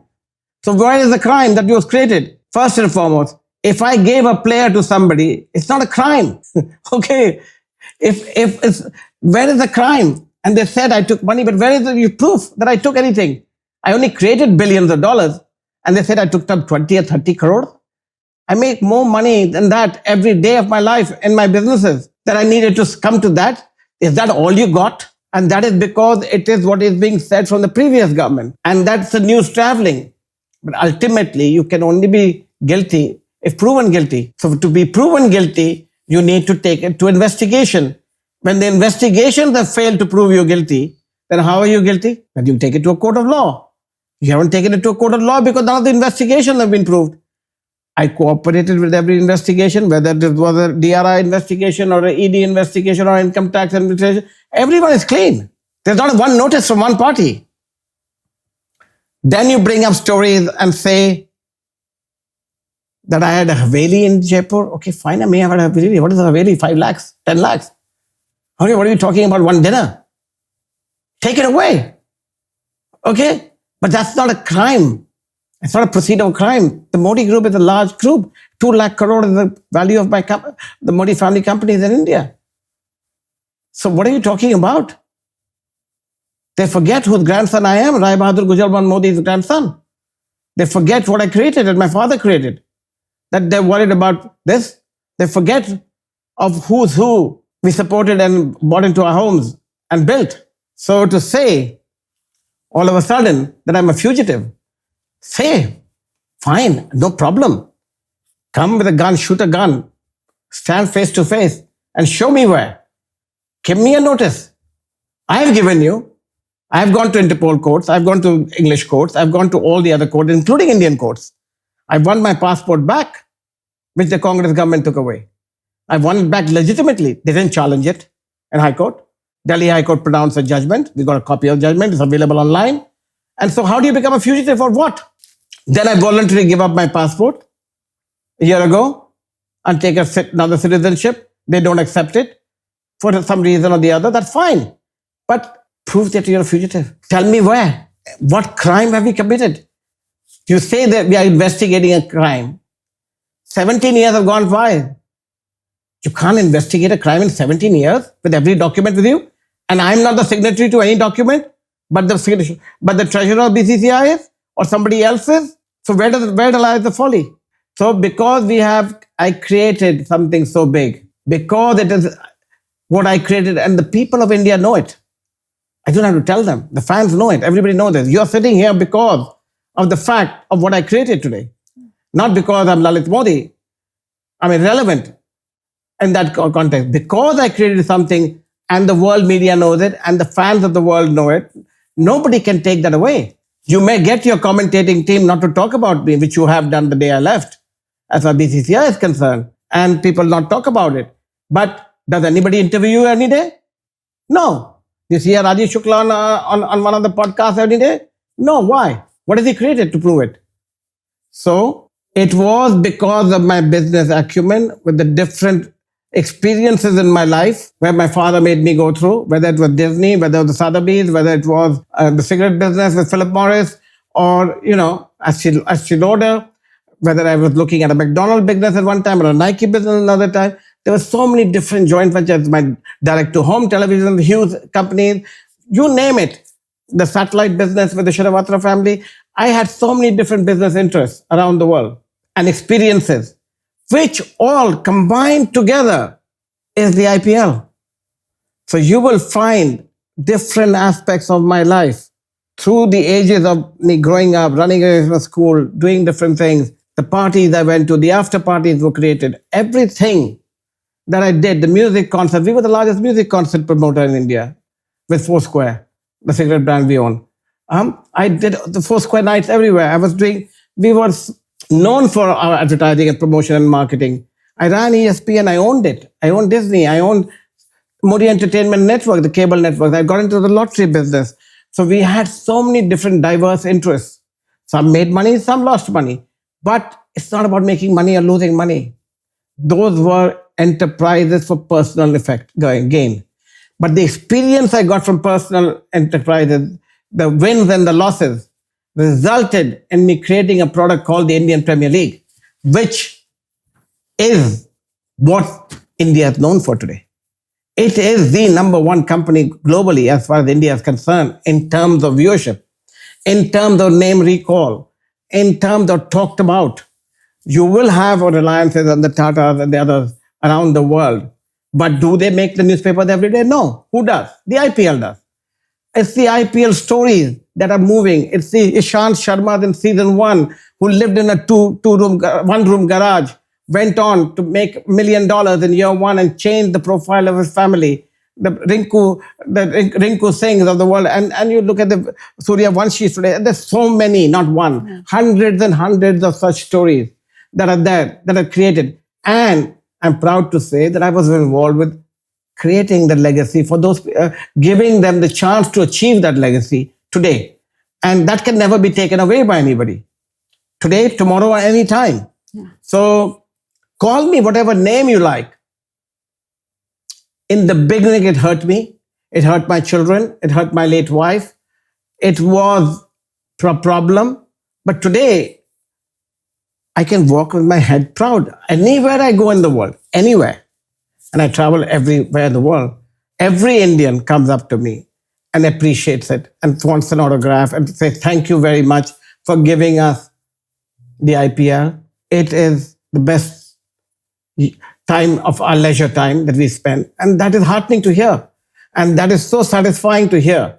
And, you know, people ask, why don't I come back to India? Because you have a press that doesn't want to know the truth. They only like scandal, and we have a crab mentality. Anybody goes up to pull them down. And there are no libel suits in India. You can't file a suit against an Indian broadcaster or Indian media for defamation or wrongly saying something. In the UK, you try it and you go straight to jail or you pay the big defamation suits.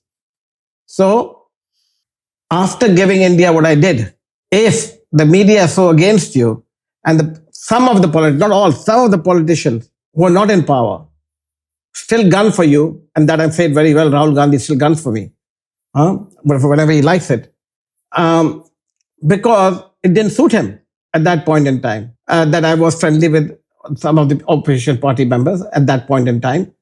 And I brought Shashi Tharoor, his friend, down. And I brought him down because he wasn't right for the game. He lied. And it was on my watch. If somebody lied on my watch and tried to take the entire ecosystem down, of course I'm going to call it out. And I called him out. And that's the price I paid. I paid the price for taking Shashi Tharoor down, who was the darling of the Congress party and the foreign minister of India. And to call him out. And he lied first. And then he owned up. And then he got fired. Okay? And then his poor wife died when she was going to squeal about him. If you go to my Twitter feed today, you go to the day Sunanda died. Nobody's ever looked at this. You go to my feed today. The morning Sunanda died. She died in the mid-afternoon. You will see me exchange Twitter points with him. I'm doing it today. I have gone on that thing. She has tweeted something that she is going to reveal everything about the IPL, about Shashi Tharoor. And I encouraged her to do so on my Twitter feed. I haven't taken it down. It's all in public domain. Even if her accounts have been taken down, you will see it as a retweet from my side. And you will see me pointing it out. And then all of a sudden she was gone. She was also a tool of the system at that time. So, cricket had mafia because of the betting. And I didn't allow betting. And I mean, anti-corruption. I didn't allow fixing. That is why in the 3 years I ran the IPL, you will hear no such corruption charges anywhere. I ran a tight ship. I banned player agents, player managers from entering the stadium because I knew there were bookie connections there or fixing connections there. I banned Chris Kane from entering the IPL because I knew he fixed, and he sued me in the UK. Though he lived in New Zealand, and he won in the UK against me because he lied. And then it was uncovered 3 years later that he lied. I had to pay penalty to my lawyers, $5.7 million of my money, and fight those cases. And ultimately he lost, and it was overturned back in the UK courts. And he was liable to pay me millions of dollars, and I let it go because he didn't have the money to do it.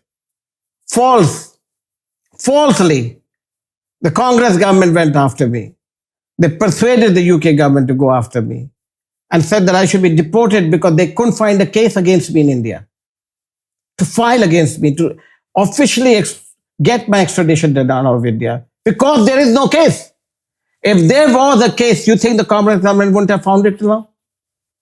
Are we waiting 16 years for that to happen?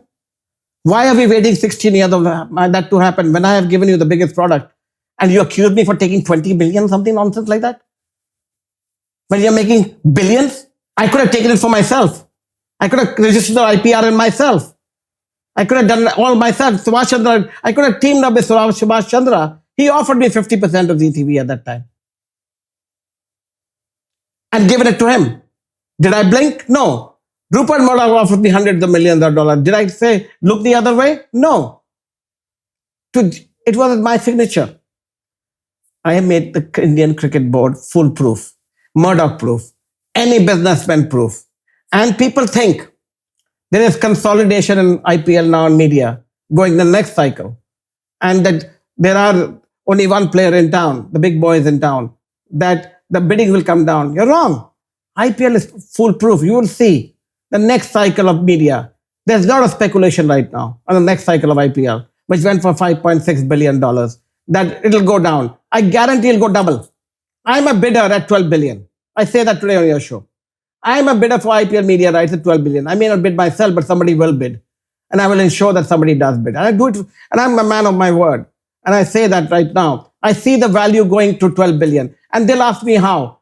You will find out at the bidding table how and why and where the value lies. If you can't do the numbers yourself, you will find out how I do the number. I'm not giving my game plan out today, out here. But I am a bidder at that. So don't discount me today. Don't discount me tomorrow. I'm only here for the benefit of the IPL and for the benefit of India. And it's only going to continue to grow. We should be and will be the superpower as far as sports is concerned sooner or later in India. And it will be because of the IPL, not because of anything else. And you will see every other league in India, whether it's the Kabaddi League, it's the Basketball League, it's the Volleyball League, it's the Badminton League, who are following that formula. They're following the IPL formula. IPL is new. It's only 17 years old, for heaven's sake. You have many other formulas around the world for other leagues. Why not go for that? Because the formula I created was a formula which nobody else could have thought of. It is a foolproof formula. Unfortunately, football doesn't work in India and will never work in India because we are not a football nation. You ask me why? Simple as that. People watch stars. People watch your country to succeed. If we become world champions in that particular sport, we can't. 1.5 billion people, the easiest game in the world is football. Easiest game in the world. What do you need? A ball. That's it. You just kick it. And that's what you need. Why haven't we been able to develop a team that can even compete at the Asian level, leave alone at the world level? So the fault lies not in me or anybody else. Fault lies in the system. Corruption. Even ISL, Indian Soccer League, owned by Jio family owners, the Ambani family, do not broadcast the league on the Jio channel because there is no viewership. There can never be viewership when you don't have the Messis of the world and the Ronaldos of the world and the premiership teams of the world And that only will come if our players were participating in the world's biggest leagues, Indian players, were able to even make it to the bench of even a Spanish or a Bundesliga or the French or the Major League Soccer. You know, I was the first owner of Major League Soccer in the world. I own 33% of Major League Soccer. Way back when I started the idea with Dentsu of Japan and CSI. And I owned ESPN, 1996, 97. I put in tens of millions of dollars in Major League MLS in the US. And I handed the keys back at that point in time. It didn't work for me. There was no money in it. It's never going to make money. Just because Messi's moved to America, to Miami team, and Beckham has moved to the LA team, you think it'll make money? It ain't going to make money. There is one football league that works in the world, and that is the English Premier League. And that is it. The Bundesliga doesn't work, the Spanish league doesn't work, the Italian league doesn't work, the French league doesn't work, the Turkish league doesn't work, the J League in Japan doesn't work, and definitely not the MLS is going to work. The model is wrong. It's player-based. So I changed the model, and that model has come to haunt me because I created something. That model has made the IPL so big, and with the crab mentality in our country of the media and the politicians of taking people down, who create something, is all that they care about. Gaddi Raj. I hold on to my chair. I don't want to get out of my chair. You see that happening with Mamata Banerjee last few weeks ago, when the elections took place in West Bengal, and she had to resign and she wanted to stay and for a few days more extra. It's a sense of entitlement. You said something very interesting, Lalit. You said that, these people walking in and out of our homes, they're for a reason that's not nice, right? Like, that's not for the good reasons. It's because they want something. Do you think a person in power, and you've seen that side, truly has friends? And how does one identify them? That's a difficult question to answer. Power has no friends. Power only has power. You've seen that every day, everywhere. They forget old friends. They forget how they began. They forget the reasons that they got into power in every sphere of life, not only in India, across the world. In every sphere of life, power is power. And once you taste power, then you cling on to power. And when you cling on to power, you do things that you would not think of doing. And that's power.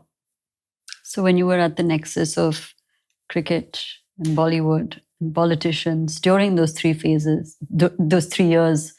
Yes, I had a tremendous amount of power, but the power came from the people. And some people think I abused the power. But nobody understood and still doesn't understand the psychology behind it. Everything I did was scripted. Everything was scripted. So if there was a Modi camp, it was scripted. It came from the Bernie camp, which made the Formula One with Bernie Ecclestone. So when I had the stars there, when I had the politicians there, when I had the people out there, it was all scripted. It was never intended to be by chance. It was always, if the ratings were going down, we would script a controversy and make it look like a controversy that happened on its own, but it was scripted. Give me an example. One cricket player who happened to be a captain of a leading cricketer from South Africa had an affair with the cheerleader. Okay. I learned about it. We leaked it to the media because we wanted that scandal. He went on to marry that cheerleader. That was amazing. But we scripted it to leak. We didn't script it to happen. You just scripted to be there as news. As news. Yeah. Well, focus shifted there. Rating shifted. Do you see a spike? We saw a huge spike. So IPL was built on the number one pillar of IPL was controversy. We didn't have a marketing department, but we had a controversy department. We didn't have money, but we had controversy. So what did I do? I had no money to launch the IPL. When I say no money, it means zero. Zero means zero, not 1 rupee. The IPL was started with 1 rupee stamp, 100 rupee stamp paper, which is the BCCI. We never spent any money till the time we had locked in a few $1 billion in cash into the IPL coffers. So we had a great adversary who had lots of money, owned the media, owned the newspapers, Subhash Chandra of the ICL. He copied my model. He hired my people, but my people that he hired did not know the model. They knew the model of ICL, which I had incorporated way back in 1997. It still exists, Indian Cricket League Limited. I owned it. I allowed him to launch it. He hired the people that worked on the Indian Cricket League with me at that point in time, Amrit Mathur, Arun Lal were the 2 people. He hired them. He hired a lot of my people that worked for me to launch the Indian Cricket League by changing the format from 50 overs to 20 overs, but keeping the same template. But keep in mind, by that time, 10 years had gone when I made that template. That template I made as a broadcaster. I owned ESPN in those days. So I made that from a broadcaster's perspective, okay, to get content. He used the same content template to launch ICL in the 2020 format. We had moved way past that format. Okay, it was now for the fans and fans alone. The earlier was a broadcaster model where you just wanted the games on the field and you were owning all the teams and not owned by individuals. So world had moved on and he forgot that. And so as he owned the media, he instigated the media against the IPL. We had no money, so what did I do? I banned all media. Now, me banning all the media is unheard of for a sporting league. I mean, I'm not going to allow any accreditation for any of the media people in the IPL, because if you come in, I own the content. You can't report anything, I own the content. You can't use all my content. And it became a standoff with all the news organizations and newspapers, led by Arnab Goswami. Okay? I did it on purpose. Not that I was going to keep the ban, but I needed free promotion and advertising. So I was the bad boy of cricket. So they went bashing after me. They went bashing the IPL. I made news, headline news every day. What more? I couldn't buy that advertising. Yeah. I couldn't buy that news. Everybody thought bad news is bad news. It's not. Bad news, good news is news. Yeah. So they took it to such a hype that the people watching that news wanted to know what it's all about. Like, what's going on? What the hell is going on? Yeah. We need to watch the IPL Yeah. to understand what the hell is happening. Yeah. I removed the ban on the morning of the IPL. The first one. The first day in Bangalore, on April the 18th, 2008, I removed the ban. I let them all come in and I gave them accreditation in the morning. And I was always planning to do that. But I needed the controversy to go, but not even anybody in my team knew the game plan, the playbook. The playbook was written. Yeah. That we're going to do this. They're going to go after you. They're going to have these TV shows every night. They're going to bring all these experts in and bash you, right? They're going to bring you on the show. You will give your point, but they will continue to bash you. You'll have all these experts who have been trained to go after you. Let them go after you. But you will be in the news. You get your point across. People who want to understand will understand it. You do your press conferences. I did a daily press conference, sometimes multiple press conferences.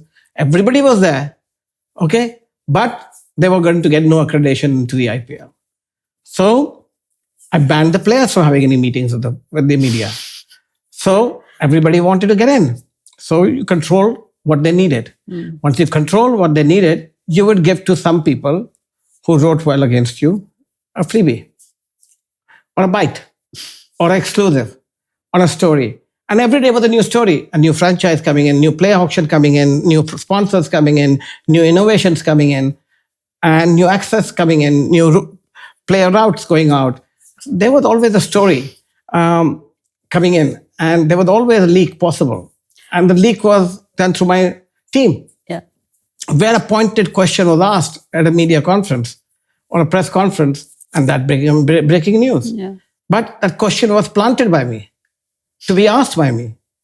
And so when you and I sit here today, I don't need to do that today. So I told you, I don't want to ask me anything you want. I don't want any of your questions. Okay? But in the past, we wanted pointed questions asked. We wanted to give our game plan. I could ask my people to ask, so we pointed to a friendly journalist who would be told in secret. Don't tell them that, Lalit, that I told you this, otherwise I'll get into trouble or I'll get sacked. Okay? I had a very loyal team.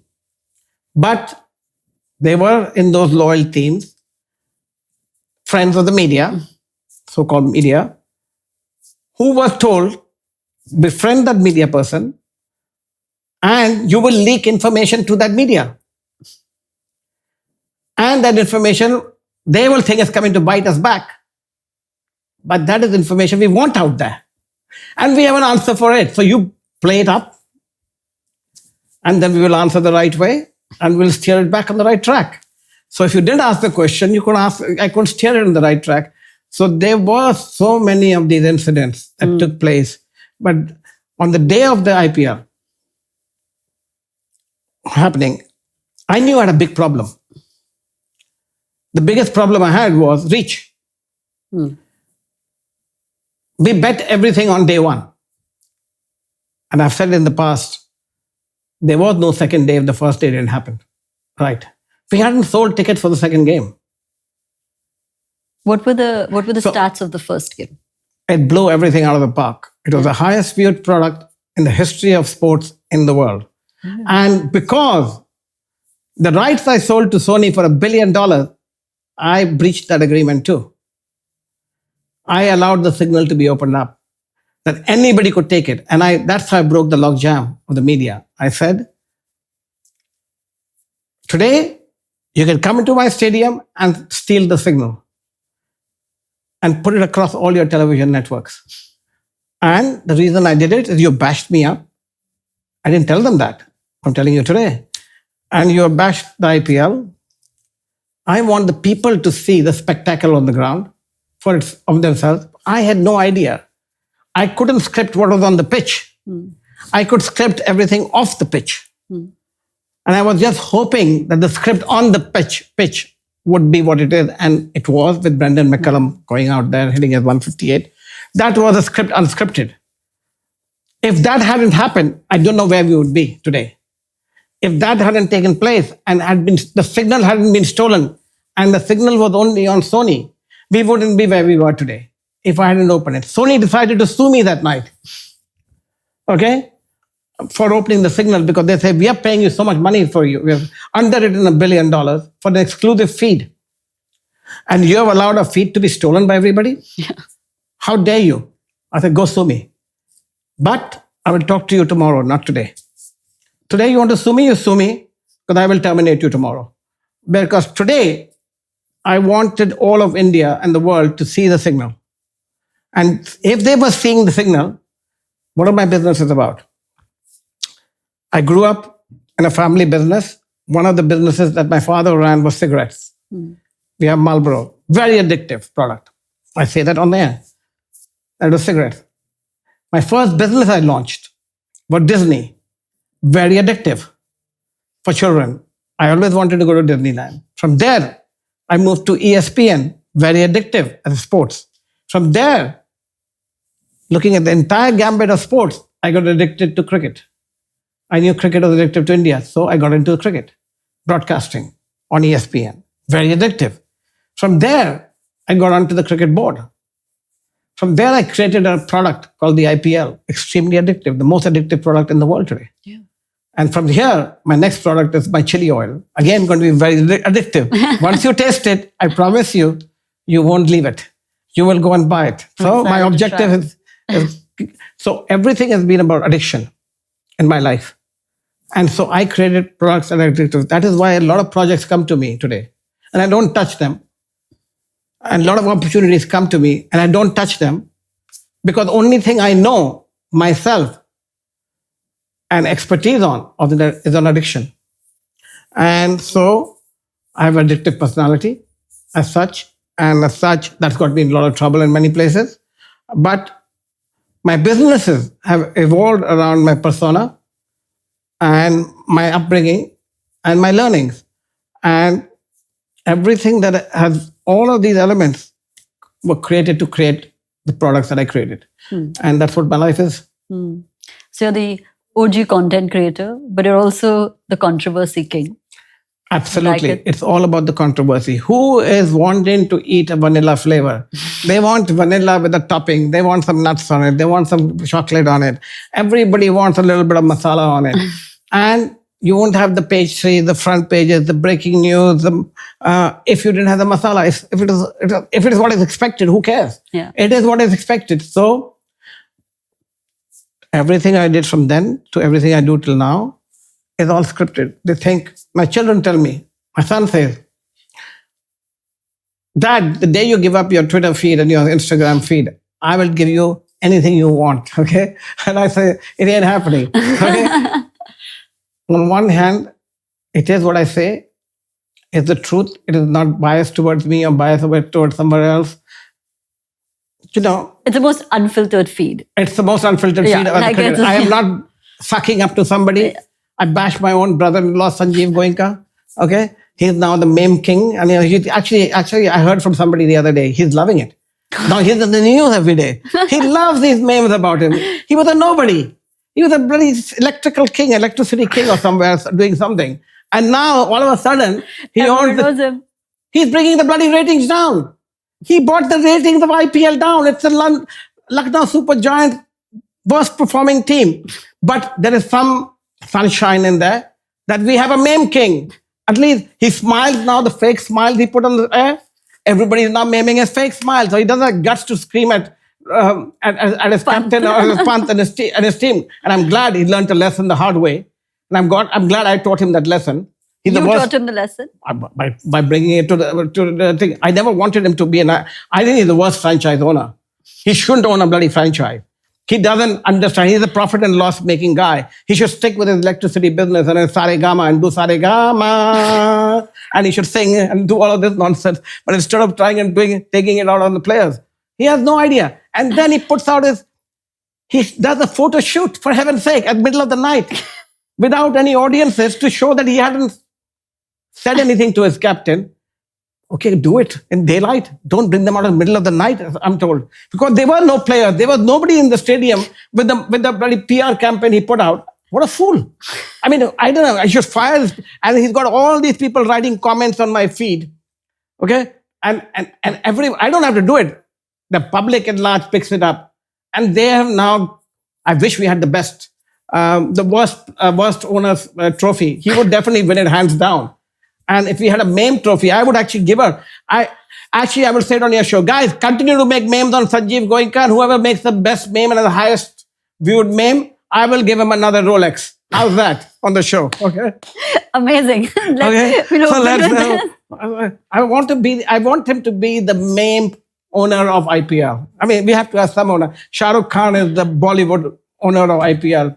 Mukesh Ambani is the glorious industrialist of the IPL.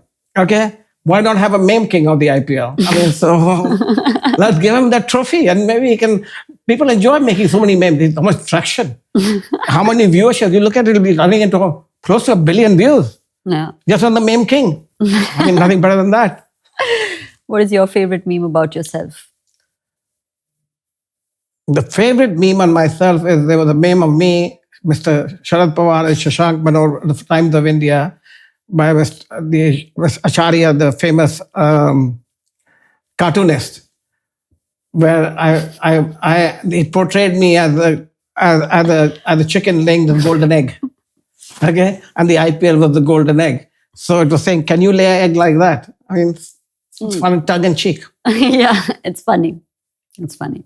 So everything that you do now, right? When you're making commentary, and you're very actively making comments on certain things in the IPL. I saw the last one where you were like, very good girlfriends and wives are banned, and they should be. What happened? It's amazing. Yeah, And it just happened. And BCCI took my heat because the core principle was, and has always been, as far as I was concerned, anti-corruption, WADA, as far as taking supplements or drugs or whatever they are there, and integrity of the sport. Today, I learned a few weeks ago that there were people associated with betting, associated with betting apps, going in and out of players' rooms and going into player hotel. That was a complete no-no. You know, when I ran the IPL, I ran a tight shift. I remember very clearly, Mumbai Indians team was headed towards Seven. I think it was Seven, the money home, after a match in Mumbai. Until yesterday. Okay. Season 1. Was headed towards for a dinner party.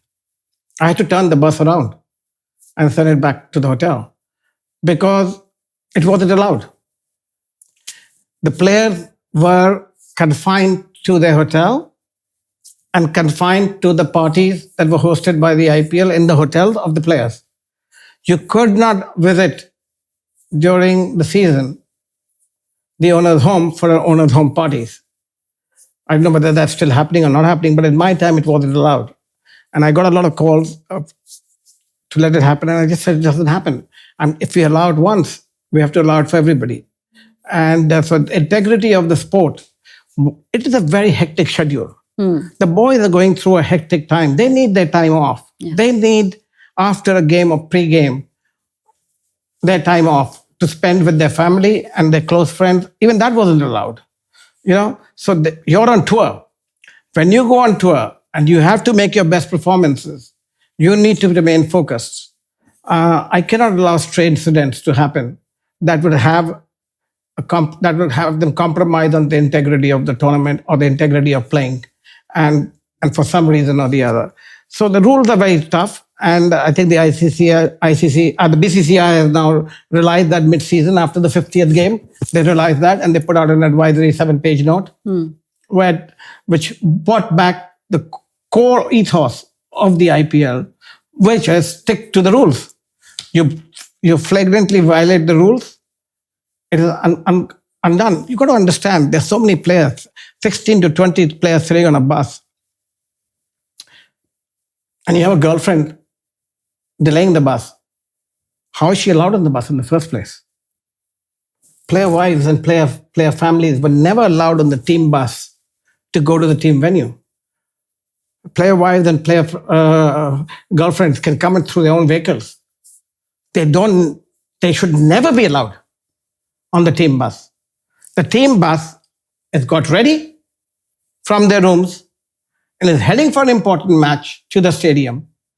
This is the time when they're in the bus all together, where the captain and the coaches and the mentors would be briefing them or giving them their downtime, letting them get into the right frame of mind to go and play a match. Or the players on the team would be talking to each other, talking strategy, talking about what's going to happen in the game. It's very focused. It's very focused. There is no role. There is no role for wives and family members and girlfriends to be on that bus or in anywhere in that vicinity. It shouldn't be on the tour too. Yeah. There are lots of tours by Team India goes, and wives and are not allowed till the later part of the tour, towards the different part of the tour, and only on certain part. Definitely not during the game time of the tour. And this is a big violation of all rules and conditions that are part of the IPL playing conditions that we had laid down. So if they were being abused, I'm glad they're being brought back to where they should be. Yeah. And you know, they say something very interesting, that who we are as children, right, in the formative part of our childhood, eventually leads to who we operate as adults. True. And also the mentorship, and who, you know, my grandfather was an extremely important part of my life. I grew up in a town called Modi Nagar. My grandfather was one of the foremost pioneers in industry in India and was a very strict disciplinary grandfather. And I grew up under his shadows, and I lived in a town called Modi Nagar, and it was a joint family home. which was a very big home. And, my grandfather had 11 children. His brother had 5. Another brother had 5. And we all lived in one house. Wow. And we all ate together. We had one common kitchen. And, and that's where our journey began. And being the eldest grandson of Rai Bahadur Gujarmal Modi, I was privileged to have been born in that family and been brought up while he was still alive. Yeah. It sounds almost, when we were doing our research, I was reading about your childhood, and it sounded almost like a movie where you were in boarding school, and you obviously grew up in a very privileged household. There was no lack, so to speak. And then you went to boarding school. There was a kidnapping threat that came up somewhere, somehow. You also were removed from school, your other school, because you went to watch a Rajesh Khanna film. It's true. It's been a journey. My parents were young when they got married. I think my mother must have been, when she got engaged, 16. And by the time she got married, 17 or something. And my father was in his late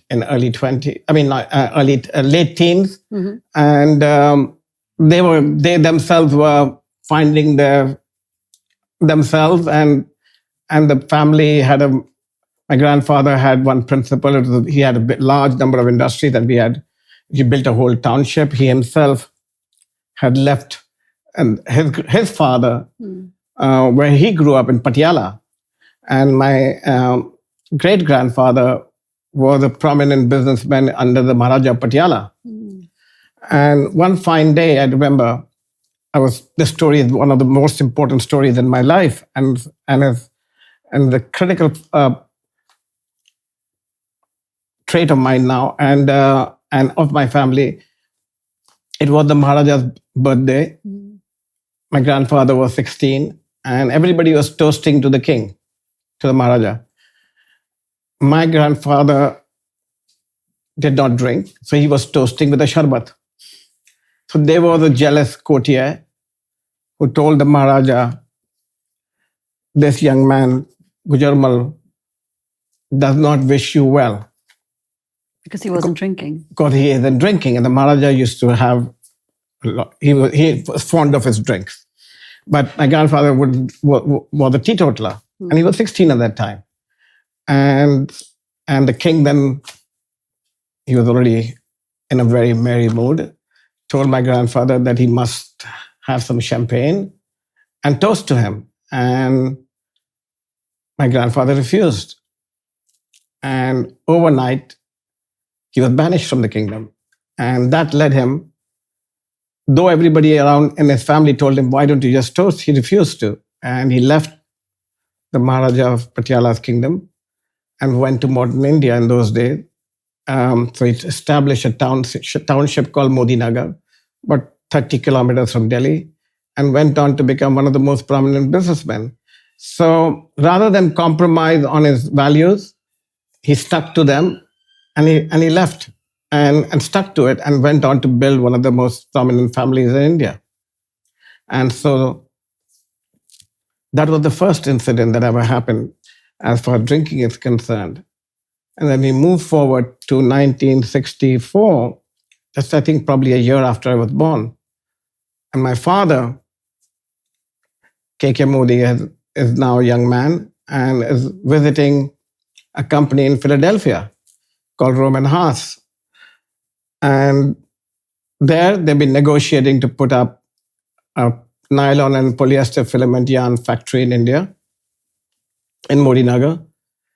And they required a large amount of foreign exchange. And I think it was close to $100 million in those days. That's a lot of money to put up this plant. And at the end of the negotiations, while they were there, the CEO of the company at that point in time, Vince Gregory, turned to my father and said, everything is good. We would love to do business with you, but unfortunately, we can't take India risk. Because India was still a closed society and an industry. It still didn't have a large amount of foreign exchange, and they couldn't risk taking going into a foreign country as a 50-50 joint venture partner with the Modi family, and at the same time have foreign exchange risks, regulatory risks. And so the meeting ended. That night, the patriarch of the family, Mrs. Haas, invited my father for dinner. And he went for dinner. She had a very lavish spread put out, and she offered him a drink. And he says, I don't drink. And he was a total vegetarian. And there was all the caviar and the best foods available and a whole big gathering. And so they quickly rolled him up a pasta. She didn't say anything.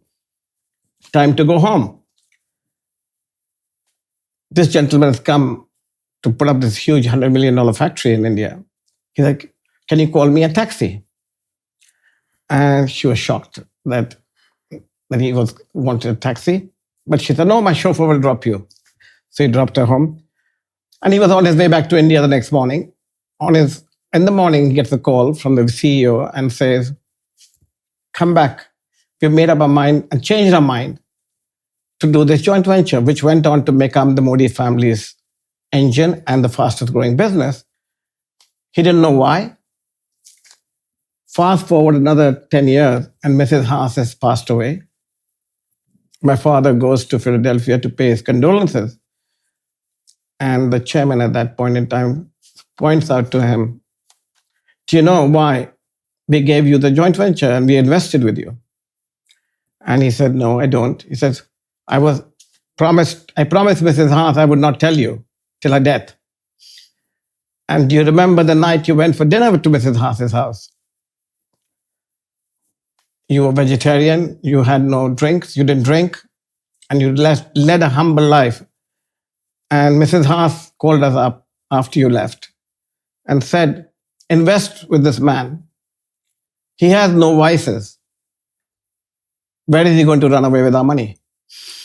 And that led to the second incident that became part of my growing up, and a story that was told, which made the growth of the family go forward, and was ingrained in everything I did and everything I did. So I don't drink alcohol. Yeah. I've never tried. I'm vegetarian.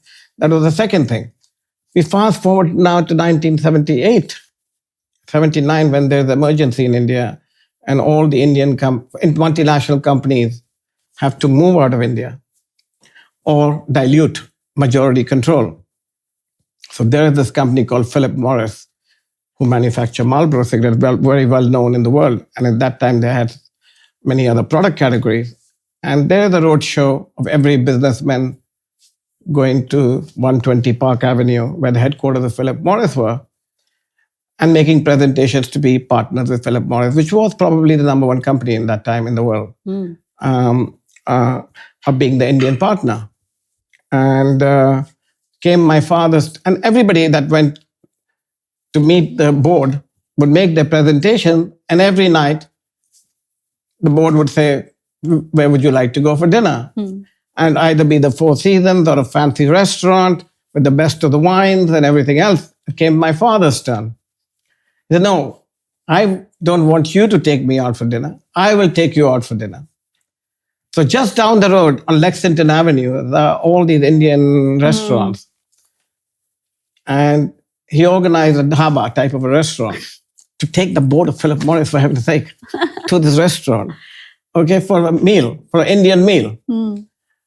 They owned Miller beer in those days, and they had so he went and ensured that there was alcohol there and Miller beer there, and he took them out for a meal. I think the CEO at that time was Hamish Maxwell, a gentleman who went on to be a great family friend of ours. And Hamish offered him a Marlboro cigarette. And he said, I don't smoke. You don't smoke. Why are you sitting in New York trying to make a presentation to us, KK? They called him KK, and want to be our business partners. He says, you have a problem in India. I will solve that problem for you. But I'm only doing this business not for the cigarette business. But you own a brand called 7-Up. So if and when you launch 7-Up in India, you will give it to me. So the CEO, the chairman at that time said, if you ever smoke a Marlboro, you'll smoke. If you ever smoke a cigarette, you'll smoke a Marlboro. And they want to shake hands. And today, that company is worth 2 lakh crores. I mean, the entire cigarette business for us is over 2 lakh crores. So it's gone on to make great fortunes. But he stuck to his principle. He never smoked all his life, but he did turn around the business. And today, Marlboro is the fastest growing cigarette brand in India. And probably sooner or later will become one of the largest markets for Philip Morris in India. So these were just few of the lessons that shaped me. It comes up like when you were talking about your grandfather being vegetarian and saying no to alcohol. You see shades of that in you. 2 questions here, right? So like I was saying that skipping class to go watch a Rajesh Khanna film. Also a little story, maybe not. I don't know. You'd be the best to say. Somebody sat in an entrance exam for you is what's on the internet. Okay, let me get you back. I go to boarding school at the age of 5. I went to boarding school also, by the way. So what age did you go? I went right after my 10th grade. 10th grade, okay, fine, you're an adult. I was at the age of 4. I was in kindergarten. Yeah, I went in kindergarten. Yeah. So I was taken away from home. And I went to a school, Bishop Cotton, in Simla, which is 10 hours away. Yeah. So you had to, Simla was far from Modinagar or Delhi, or we would call it. It's far away. So I was shipped off there. Were you very naughty? Is that why you were shipped off? No, my parents were traveling all the time. So they were like, okay. And my mother went to boarding school in Nainital at Ramani. So my sister's 1 year older than me. So she was sent there in 1969. I went there too. And I went to Bishop Cotton, the boys' school, and she was at Ramani at there. So I guess it was, in those days, the good schools, Bishop Cotton and Ramani were the good, Tara Hall it was called, were the best boarding schools in India. There weren't many good schools in those days, in the late 60s, early 70s. And my mother had her experience. My father refused to go to the boarding school, while all his brothers went to Scindia School in Gwalior. So my father was homeschooled. He ran away from boarding school. And so I guess I went to Bishop Cotton, and at the age of 7, when you go to boarding school, my parents would spoil me, and we have these big tuck boxes with all the sweets, the frutella, the round trees, and all you the... said tuck. It is such it was like a tuck. And I would go from school with a whole battalion of cars and land up there, and I had these big tuck boxes in my thing. And every time the senior boys would steal my tuck and would bully me. And who's a rich kid? And even in school, even in India, we all had the same uniform. But what differentiated us in school was our tuck box. Yeah. Everybody had the same pocket money. Okay? But only differentiator was the frutella or the round tree or the Kit Kats in my pocket. Yeah. Okay? So those were those were like gold to us. As young boy, young kid, that was the gold to us. And I remember, so that was one issue. And then there was this shop on the mall called Genda Mal Hemraj. My father had opened an account for us there. So because every Sunday we were allowed to go for walks with the teachers, and you would get 1 rupee or thing, at 1 rupee or something, you would get a pocket money to buy something. And things were cheap. And but I had an account at Genda Mal Hemraj to buy whatever you want. It's a tab. It was a tab that I could buy whatever I want. So I would come back with lots of more tuck. And so I used to get bullied a lot. So I ran away from school at the age of 7. At 7? At 12 o'clock at night. Now, Bishop Cotton is in the forest at the age of 7. Where did you run to? I walked at midnight all the way for 4 hours to the train station. At 7? Through the forest. And landed up at the Simla station. And they used to have this toy train that used to go from Simla to Kalka. Very slow train. It would take about 7 hours to do that. And I got onto the train, and it was such a slow train that you had to give a ticket to get on from the platform. But if you walk down the track, you could just jump on the train. Yeah. Okay? Yeah. So I jumped onto the train. So I walked on the track. I had the mindset to jump onto the track, get onto the train, and make it down to Kalka. I had done this route many times because coming to school and going back to school. But how would you, at 7, you remember that? And then there was a train that you take from Kalka Mail to Delhi. And I got into a 3rd class compartment under the compartment before the train even filled up. And I hid there with no food, no money, nothing. And so you left the night at 12, and now All hell has broken loose. all hell is broken loose, probably. I didn't know then. Now all day is gone, and it's 10 o'clock at night, and the train leaves for Delhi. So I'm on the train, and it leaves at about 8 o'clock, sorry, not 10, 8 o'clock I thought it left. Because by the time it was 3 o'clock in the morning, the train has stopped somewhere in the middle between, I think it was the Ambala or Panipat, somewhere, I don't remember clearly, between there. And there was these helicopters that were there, and there was police all around. And they found me. They were looking for you. They found me, and they pulled me out and took me back to Modi Nagar. To your home. So, to my home in Modi Nagar. From there, I went to Wellams. Then my parents wanted to put me into another kid. He doesn't like that. Wellams is near us, and it's 4 hours away from Modi Nagar. So I was put into Wellams. I didn't like Wellams. So you've always been very sure about what you're liking, what you're not liking. So coming back to the story that you're asking, the question that you asked, I digress. Yes. Then I went back to Bishop Cotton, came back, went to modern school, Delhi, again boarding school, again ran away from there, came back. Finally, I was put in St. Joseph's in Nainital because my sister had now moved from Ramni to St. Joseph's. And she had moved to Nainital, to school in Nainital, where my mother also went. And I was at St. Joseph's Nainital. There I started to enjoy myself now. And I had become one of the big boys by that time. And what is your definition of enjoy myself? Like, I was now in control. Okay, I was like the gang leader of the boys. Nobody could bully me there. You were the male version of the Mean Girls. Exactly. Absolutely. Okay. Absolutely. We did everything that we needed to. We set the system up, and it worked very well. I had my tuck shop. I had my allowances. We had a house in town. There was the boat club down there. I was in all the teams. I was in the swimming team. I was in the basketball team. I was in the rowing team, and the boxing team, athletics. I won the marathon every year. I was very, very athletic in those days. And life was good. Life was good. Life was good. And it wasn't very difficult study-wise, but that is when we ran away from school to watch movies at night. Yeah, the Rajesh Khanna film. It was a Rajesh Khanna film that we ran at night to see. And we would do this very often.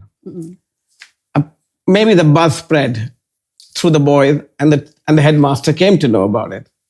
So one night we come back in the 10th grade. We are now in the 10th grade. Come back, and we put these dummies, pillows inside our bed. I used to do that too. But we stayed in dorms that had 50 kids. Yeah. So we'd be about 7 or 8 of us. That was after dinner, the lights were off. We would walk down and catch the 9 o'clock show. Okay? And you would come back typically at 12:31 in the morning, right? And again, it was a long road from St. Joseph's going all the way down to the lake to watch the movie. And you get to eat something, and you came back, and that was a good life. Feeling good about life. Feeling good about life.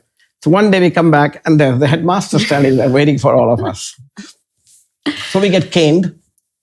Okay. Caning was a very big thing in Bishop Cotton and in Simla. And you were okay with it? We had no choice. What do we know better? Yeah, the people like, I mean, today, if you cane the kid, it's over. It's over for the teacher and the school. Yeah. But in those days, there was normal punishment. Yeah. So they take these 10 canes, and you were whacked. And in front of the whole school, you get that. God. Okay? And everybody had to stand there like this. And he took the whacking. And I remember there was a teacher, Mr. Ritchie, who lives in Calcutta now. Okay? I must have abused him or something. And I forget even what I did. And all these teachers would take advantage of me while I would go down, because I would always either go by helicopter back to home, or I would have fleets of cars taking me back home, and they would always want to ride or want to stay in our guest houses anywhere. Well, this teacher, I think must have offended him by not giving him a ride or something back. Okay? Like, you can't sit with us. No, he was my school teacher, right? Yeah. And he was a very mean one. He was a very mean teacher. I didn't like him. So of course I'm not going to do anything. I made up my mind. I don't care. So he would cane me all the time. Okay, so he would make an example, and he would go whack, and it would hurt for days and days and days. And but the school nurse was a very nice nurse. I would always call in sick, okay? And when you're in school, the two things very important in boarding schools: food, and food. Yeah. And your tuck shop. Yeah. And when you're in the hospital, which is a beautiful cottage on there, I would fake falling sick. And so when I was falling sick, my parents were called. So my mother would always, she came to know that I was faking it all, but she would make the trip to come and see me. And then I'd get to go out and she'd say, again, you did it again, just to harass us. And I don't want to be in boarding school. And well, we got expelled from boarding school. Well, it's board exams. How can you get expelled when you have board exams? It's going to ruin our careers. So that is when the family had a lot of clout, as you can imagine. Threatened to sue the schools, okay, and take them down. And so the compromise settlement was made. We will transfer him to St. Columbus in Delhi. Yeah, just not here. You can take him a little bit far away. Yeah. And there I went out to St. Columbus in New Delhi. And that was perfect for me. I was living home. Yeah. I was at St. Columbus, the best school in Delhi. And that's where I met Shahrukh, by the way. But that's not the part of the story till much later. But so you met Shahrukh before he was Shahrukh? Oh yeah, much before. He was in school in St. Columbus. Tell me about that first meeting. No, I didn't know him. He was just a kid in school. Oh, he was just there. He was just a kid in school. Okay. He was 1 year younger to me in school. So he was just another kid in school. But I was very well known in school. You were notorious in school. Even when I went to St. Columbus, Yes. very notorious. Because the Modi family was the family in Delhi in those days. It was the family in Delhi. And my parents and my uncles and everybody left a very high-profile lifestyle. They think I led a high-profile lifestyle. If you go back in the late 70s and early 80s, it was my uncles and my father who were the party kings and the business family of Delhi. The Tatas were in Bombay, the Birlas were in Calcutta, and it was the Modis in Delhi. And so I grew up in that environment. So you had who's who as politicians, film stars, everybody coming in and out of a house in those days. And that was my life. Yeah. And of course, as being the eldest grandson, I had all the perks in the family. And I lived. What were these perks? Whether the fancy cars, going to 5-star hotels, going to nightclubs every night. I had a tab in every hotel, never had to pay anywhere. Go into any shop and buy anything I wanted. So those are the perks I got. My father didn't know anything about this, by the way. How? Because he didn't know that I was doing all of this thing. But he was always traveling, right? And my mother was always traveling. My father was a party animal, and he was always traveling all the time. And my grandmother was the one who spoiled me. And I had no questions asked. So when my father was very strict, I actually moved into my grandmother's house, which is down the road. And the only reason I moved there, because at first I loved her very much, and she loved me I was the favorite grandchild and the eldest. And number two is, I would get away with murder with her. She would go to bed at 8 o'clock, 9 o'clock. Perfect. It's open. Life is open. And my room was right next to her room. So I didn't want her, she slept lightly.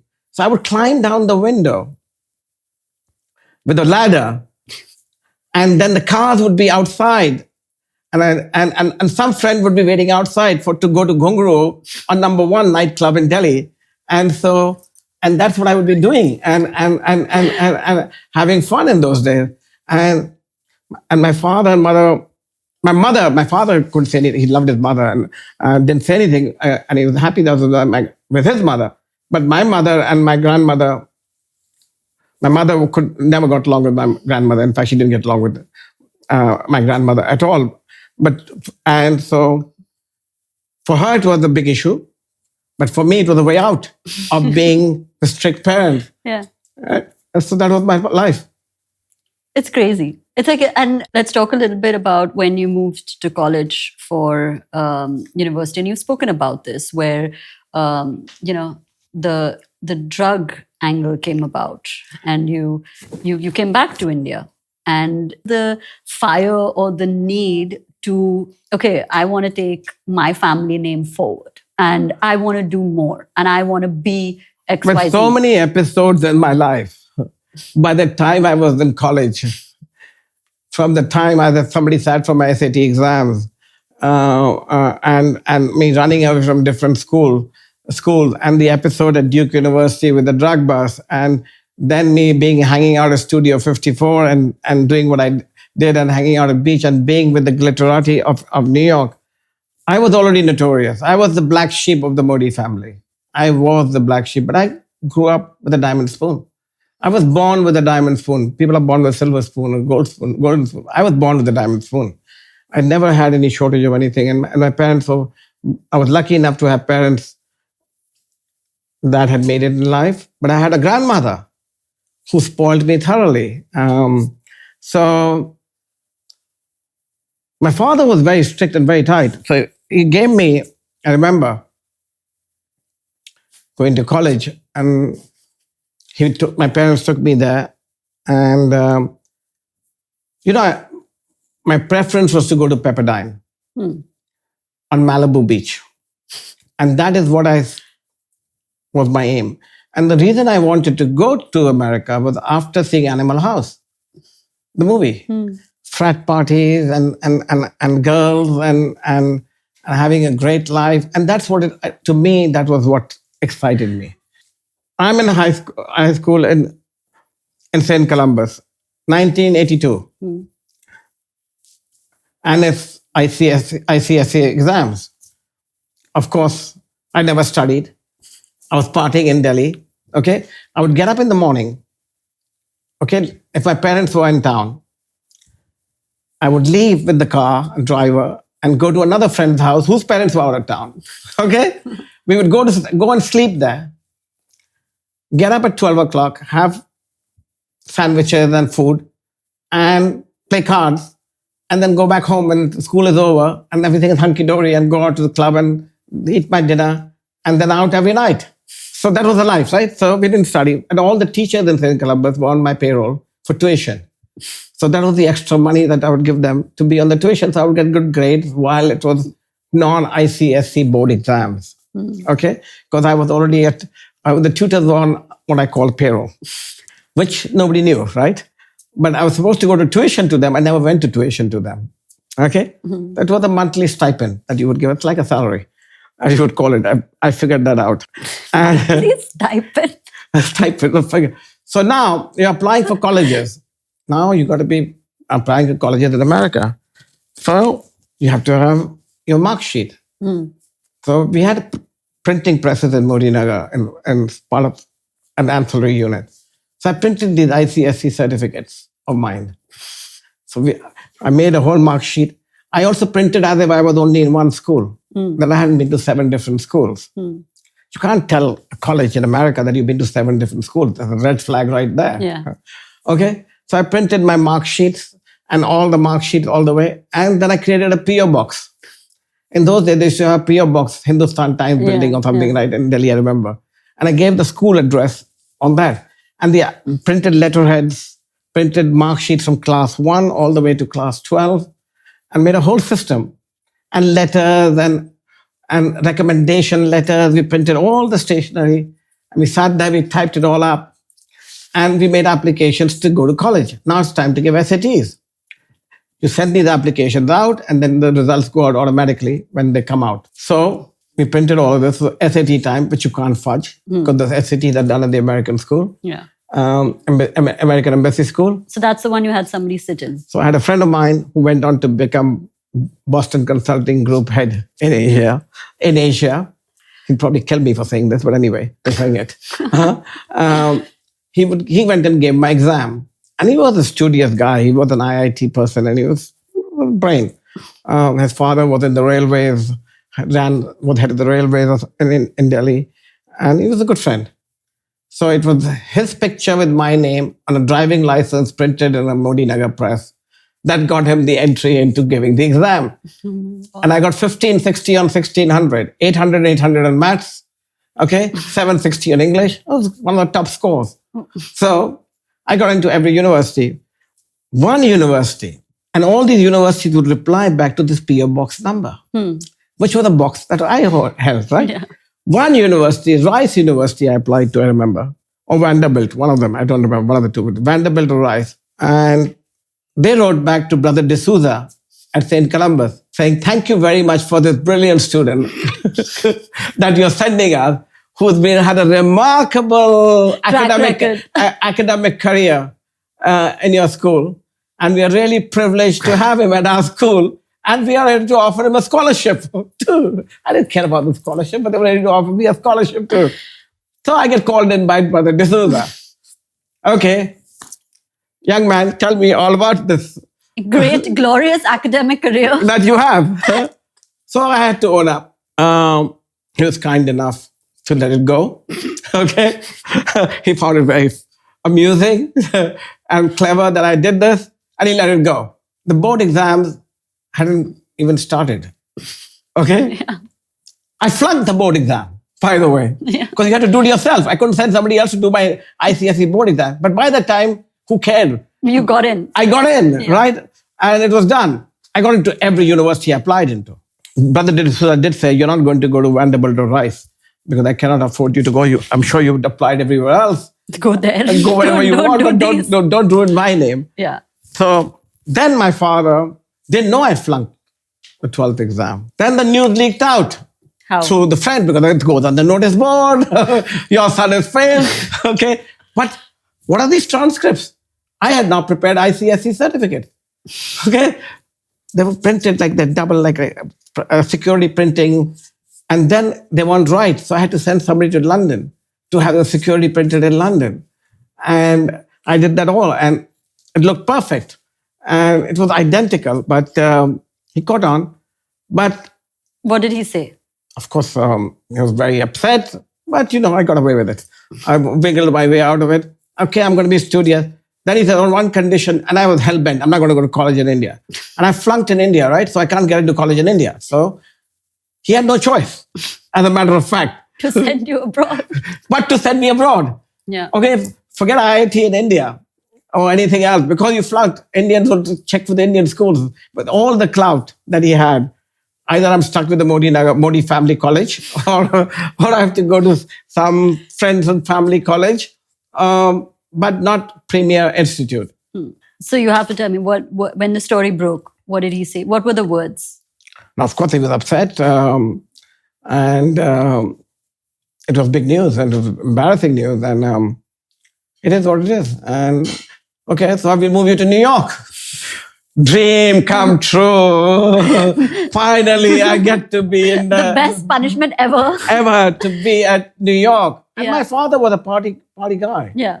He knew everybody in town. So I moved to New York. So was he concerned about you, or was he like... concerned about me, but I thought... Or like, quiet, like, he's like indigenous. Like concerned. And, we had a lot of business partners in America. And New York was dream come true. Absolutely. Yeah. So there I get a penthouse apartment. Okay. He made the mistake. How are you affording a penthouse apartment? He pays for everything. Oh, he pays of course. Everything was paid for. Yeah. Even when I was in Duke, my car, everything was paid for. It's just the pocket money, right? What was the issue? Pocket money. Pocket money. Laundry was paid for. Food was paid for. Everything was paid for. It's the extracurricular. Pocket money was spent on what? Taking girls out. Okay? Doing extra things. Using it for nefarious activities. And travel was paid for first class. Hotels were paid for. That was all paid for. That was part of this. That was part of my tradition. The family tradition. Parampara. Born into, that's the diamond spoon culture. Yeah. So that wasn't ever the issue. I always flew first class. Never an issue ever. Never stayed best hotel, best suites, best car. That was my growing up. That was from the day I was born.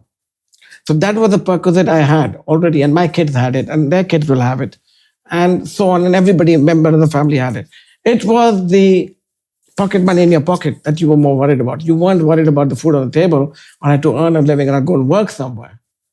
That was provided for. Its shopping was separately taken care of. And so it was the restaurants were taken care of separately. So it was extra pocket money. But my father, as I said, also was a person who had an eye for women, without doubt. Okay. And he would be out all the time and was known for it. Mhm. He introduced me to the owner of the Studio 54. First, I get into New York. Then I get to meet the owner of the Studio 54, who are buddies of his. Okay. There, now I get the VVIP pass of Studio 54 automatically. So every club, I don't know whether you know Studio 54, in the good old days, if you look at the movie Studio 50, you'll see the VIP section. Had all the Hollywood and the top people of America at that club every night. And I had a table anytime I wanted and every night. And of course, it became my haunt. And that became my life. That became your life. So let's talk a little bit about your personal life parallelly as you're building this media network and getting into a space which is very resonant with who you are and what you truly feel passionate about. You married your late wife and you speak very passionately about her even till today. Talk to me a little bit about that. How did you fall in love? She was a very close friend of mine. She was one of my very close friends. She was married. And she was very beautiful. And the day I met her first, her parents were very close friends of my parents. And so I knew her. I didn't know her till I was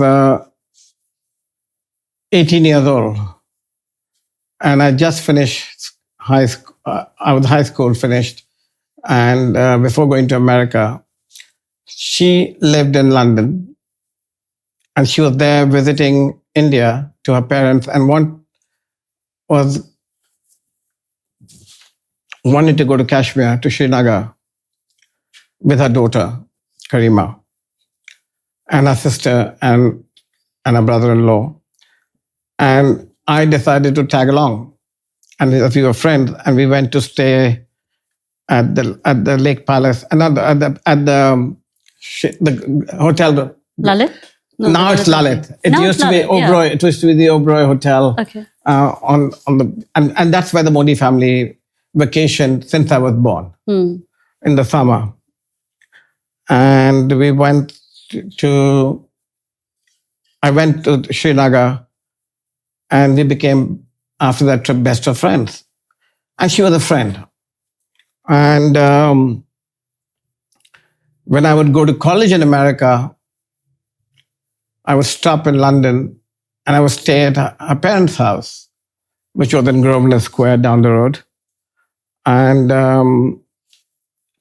she would take me out and we became good friends and she became a good confidant of mine. And I fell in love with her. But she was married. And so when I was in America, I would call her and we'd talk and I became a very close friend of hers. She was 10 years older than me. And one day I remember I told her I love her. She said, how can you love me? And you can't do this. And I'm married. And I think we shouldn't speak. And I was heartbroken and she put down the phone. How old were you then? I was in early 20s. I was in college in America. That was 1984, 85. We didn't speak then. Till 89. And by that time, I'm back in India. I'm working, part of the family business. Everything is good, hunky-dory. And it's New Year's. And I traveled in a big group with all friends and family. And of course, we're going to stay at the Taj, Fort Aguada for New Year's. And she wants to come to the Fort Aguada, and I meet her in Bombay. I think around the 15th of December, it was at a friend's house. And she said, I would like to come to, and everybody's going in the party. As we're all going together, we all take rooms together. And it was going to be like 35, 40 of us. And that's normally the case we did every year, to go to the Fort Aguada in Goa. And she decided that she would like to come.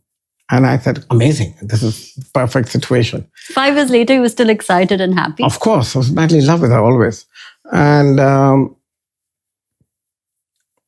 I had the presidential suite at the Hermitage.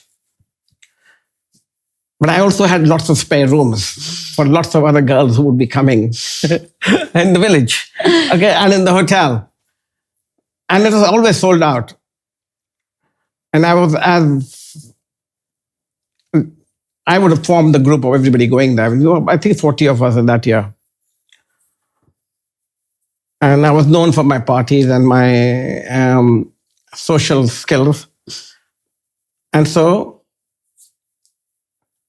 as I was in love with her, I couldn't put her in the village in a regular room. So I gave her my suite at the Hermitage. And I moved down to this small little room in the Fort Aguada village, Taj village. That was shocking to everybody that I would downgrade myself down to this thing. And on the first night of dinner, she was sitting next to me at dinner. And I just made a pass at her, and she just got divorced. You were aware of that? Yeah, that's when I got excited. She just got divorced. And that got me excited. And said, maybe there's a chance. Still heart was palpitating. And I remember she was sitting next to me, and we were sitting on a sand. And I used to have these elaborate dinners, different themes every day. And so I had the beautiful table setting on the beach out there in the Fort Aguada. We were 40 of us, 20 on this side, 20 on this side. This candlelight dinner was going on. And she was sitting next to me. And I started to play footsie with her. She didn't stop me. So it's a good sign. That was a good sign. Okay? And there were 3 other girls on the table, without names, that I had something to do somewhere, and who were also all part of the gang, the so-called gang at that time. After dinner, she said, let's go for a walk. So I went off to the walk, and everybody's shocked. I said, where have Lalit just disappeared? And normally everybody follows where I disappear to. I said, all of you out, and I disappear. And we are sitting on the beach, and we get to talk for hours. We talk, and everybody's looking for me. Okay? And I just kissed her. And all of a sudden, all these people are sitting there at the back, and they start jumping up and down. Okay? And we just look up like this. And they've been watching us for half an hour, sitting out there quietly. Oh my God. Okay? Thinking that something's going on. Everybody knew that I was in love with her, and didn't know. So they were all... And there were a few upset, but there were a few of them, all of that. There were a lot of my married friends up there.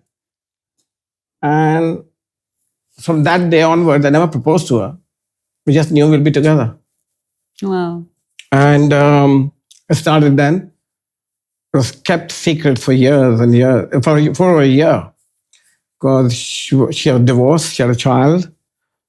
And that led to a very global romantic love affair. And global means global.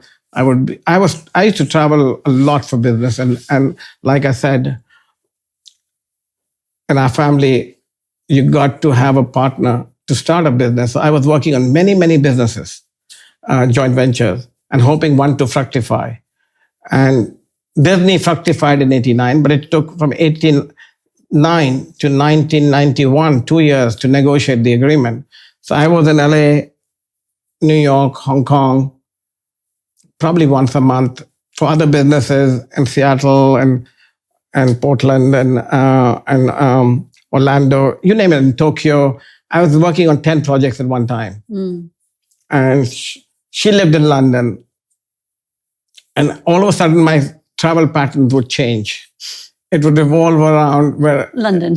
No. London and then forward. She would also... London was always the case. Always. I used to fly once a week to London. Every week. And I was there in London. But she would fly and meet me in different places. And it became a beautiful romance. And till the day I decided to marry her. Yeah. And then it became a big... controversy, to put it in a nice way. Your family was against it? Completely against it. Completely means completely against it. And while we were going out, they would say, "Hey, you were seen with this girl." No, it's very well known. So you were seen in New York with this girl. You were seen with another girl in London. You were in Paris with somebody. You were in Tokyo with somebody. And I would always give another name. And it was always another name that was there. Huh? So it was always her. It was always her. And they were always trying to set me up with another girl. So I would be coming back to Delhi. Okay, you have to meet this one and take her out to dinner, try to do an arranged marriage. And I would always to make them happy, go and have a dinner and then move on back. Till I decided to tell them that I'm going to marry her. Yeah. And that one didn't go down well with my parents, and they would refuse to. So I moved to London. And she had her own money and she was well off, and she was looking after me now. That upset my grandmother. I can't go into a lot more detail because my producer is going to kill me because she needs it for the movie. There's something called a movie coming out, a biopic. But at the end of the day, my grandmother put her foot down. And very nicely what she did is she took one of her pictures, like here. Not this one, another picture of hers. And my grandmother was a strong woman and she had 11 children, right? So every day a child will come and visit. All the children will have to visit her. And she had no picture there except her picture in her living room. And she would sit in a chair like this, and there would be a table in front, and there would be a table here, and her picture sat right on the right-hand side of her, I remember. On the right-hand side of her was her big silver frame with her picture there. And there's nobody else's picture of her kids or anybody else's except Minal's picture there. That means she accepted it. And that gave to everybody the green signal that this has been accepted and this is what's going to happen. My parents had refused. I won't go into a lot of detail, but it was her that made it happen. And that led to the most beautiful time of my life. Yeah. How did you know she was the one? I just felt the one. I mean, it was love at first sight at the end of the day. And the more I got to know her as a friend, she knew my inner secrets. She knew everything about me. I knew everything about her. She had a traumatic divorce. From the day she was married to the time she left her husband, and she had a beautiful child, Karima. And for me, it was, we bonded. Even at the age of 18, 19, 20, I got married at the age of 28. So I knew her for 10 years of my life. Out of the 10 years of my life, 5 years I didn't speak to her because I had professed my love to her. And she said, "How could you? When I'm married."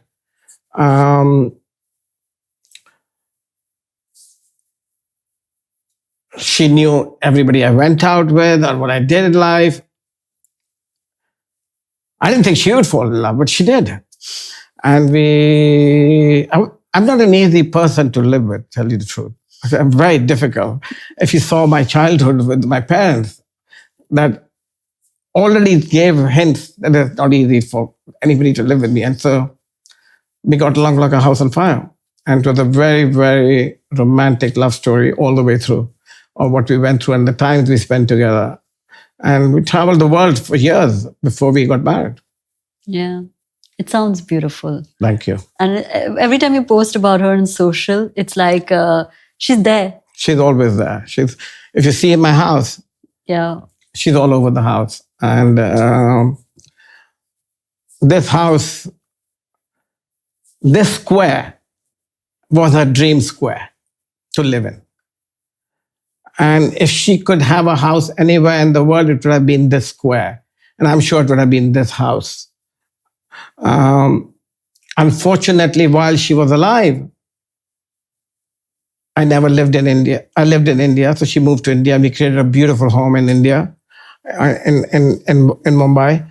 And I moved to Mumbai. She had a house of her own, which I bought from my father, which was the most stunning villa on the beach in Juhu, which she had built as a child for herself. when she came to India. And so that we turned into our home. And we had 2 beautiful children there, and she had a daughter. So there were 3 of them, who were 3 of my children out there. And we had a very peaceful, growing up, beautiful life with her. And she made it into a beautiful home. And it was a big thing for her to move, growing up in London, though her parents were global travelers, going to school in London, to actually moving back to India. But she did. She did that. All her friends were international, were not India. And so she made a big sacrifice of moving. And the good thing was we traveled every month. So we were in London every month, and we were here all the time. And but she gave us a beautiful beautiful grounding to me, and brought discipline in my life. Yeah. And it was a beautiful journey. Yeah. So when you speak about, family and your grandfather, your father, your own children, how did that relationship evolve as this entire thing unfolded? Because that's a complicated space to be professionally and personally. It was a very, very difficult time for the family. I didn't realize it. I only realized what I put them through later. My wife had cancer. And when this happened at the time, in 2010? She had cancer all the way through. She started having cancer after the 4th year of her marriage. So we got married in 91. So we first diagnosed her cancer, not 4th year, 5th year, sorry. 5th. So she was battling different cancers. To the time she passed away, she had 29 different cancers. So she was in the middle of multiple cancers, overcoming it. She was living in LA. I was living in India. She was doing a treatment in LA. The children had moved there at various times. Then they had to be back in school in India. Then they were... In 2010, while this was happening, actually, she was in LA a lot of the period of time, going through treatment. My elder daughter, my daughter, my firstborn, Alia, couldn't take it anymore in India. She was at the American school and decided to move to Aiglon in Switzerland because she couldn't take the scrutiny on the media, number one, and the threats on my life from 2009. And the security around the children was paramount. Security around the family was paramount. So she decided to move to Switzerland. And my son was still here. And here is India. In India. And he went through a difficult time. My wife was in LA. So that was another problem. So I was commuting every other week to LA and back. And at the same time holding fort with what was happening. During the season as such, an IPL, I couldn't be much with her because I was going from one city to another city during the IPL and during the Champions League. But during the off time, I spent the majority of my time with my family, wherever they were, whether it was in London or going in LA, doing the treatment and commuting. But coming back post the IPL, the realization dawned of what they went through, because I was spending more time with them and I wasn't there for them when they were going through that hardship at that point in time. And so it was a little late in my day to realize that, but that was the reality. And it was a very difficult time for the whole family. What is the one thing that pulled you through as a family? They stood behind me. They never ever questioned what I was doing. They were proud of what I was doing. At the same time, they were a little taken aback by the fact of what I had done for the country and for India and for the game of cricket, that I had such a backlash from the media and I became politically hunted by the powers that were at that point in time. And she saw all these people coming in and out of our houses and being so sweet to us and being so nice, and because they wanted something. The realization was very hard to see that people who were there for you, but they were there for some other reason, not for you as a person, because they needed something out of you. And we always talk about this, but we never realized this till it actually happened. And we all pulled together, and actually it brought us closer when this happened. And everybody, it was a major onslaught by the Congress government at that point in time against us, and on absolutely baseless charges. As we sit here in 2026, none of those charges that they accused me of ever came to fructify, or ever went to court, or ever were proven. And so it was just a witch hunt. And because what I had created was so successful, and they thought it was anti-government or anti-establishment. It never was. Cricket is not a sport that is anti-establishment. Cricket is a unifying sport. It unified the whole country, you know. I don't think there is a single entertainment sporting product in the world that unify the country as we sit here today as the IPL does. We are a multi-ethnic country, multi-religion country. We have our differences across the country in different ethnic groups, religions, food types, just upbringings. But one thing that unites the country today, and I'm proud to say that, is the IPL. And IPL is one thing that transcends everything. And it's the greatest unifier. I've always believed sports to be the best unifier on the planet. There is nothing like sports diplomacy. It cuts across the entire population. It cuts across all language barriers. It is a universal language.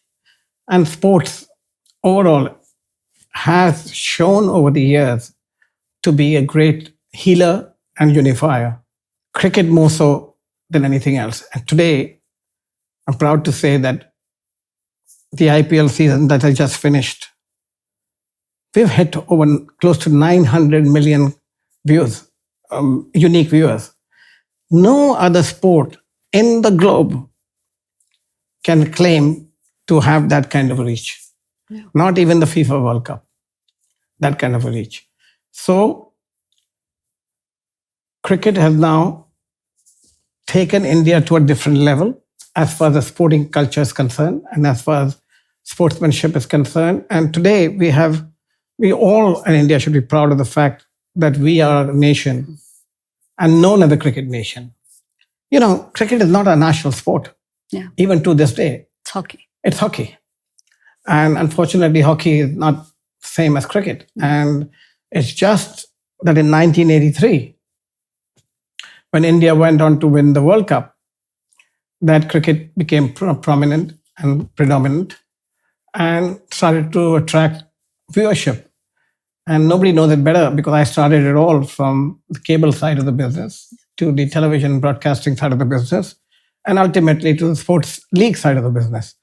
And you will only see it growing and growing from there.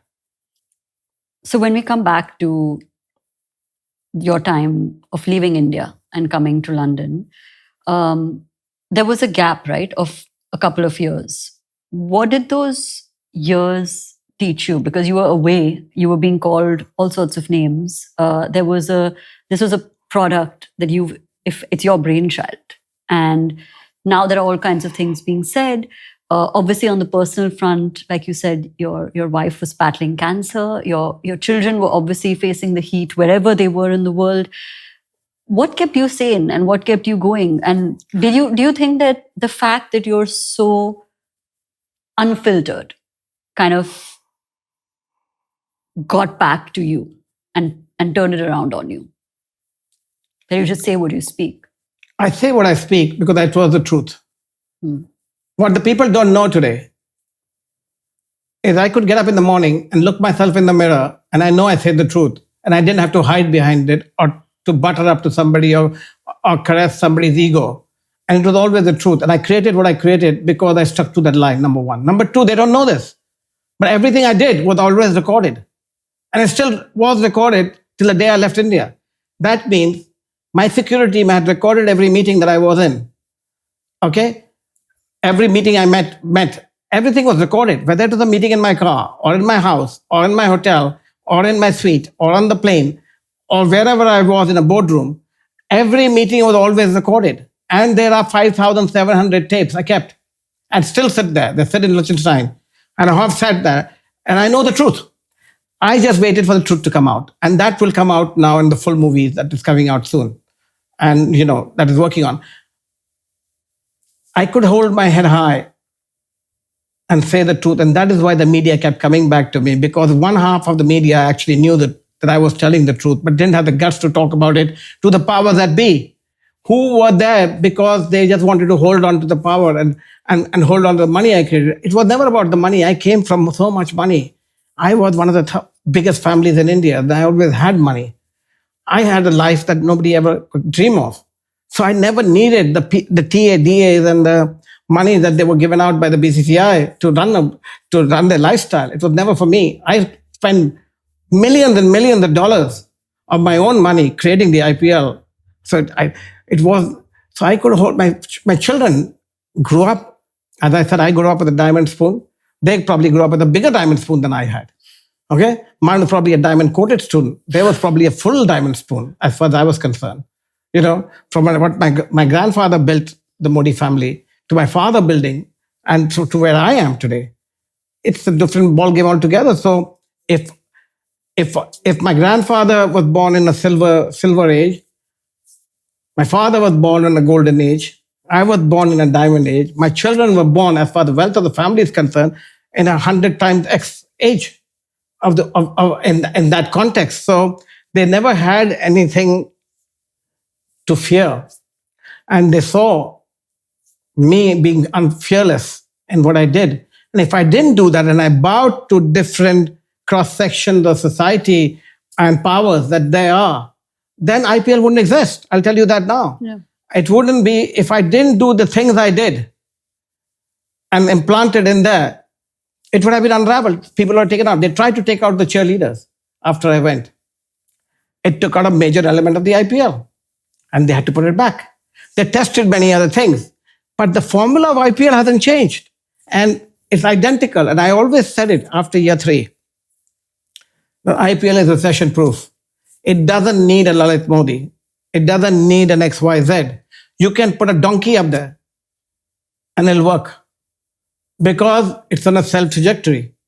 And as it's on a self trajectory, nothing can stop it.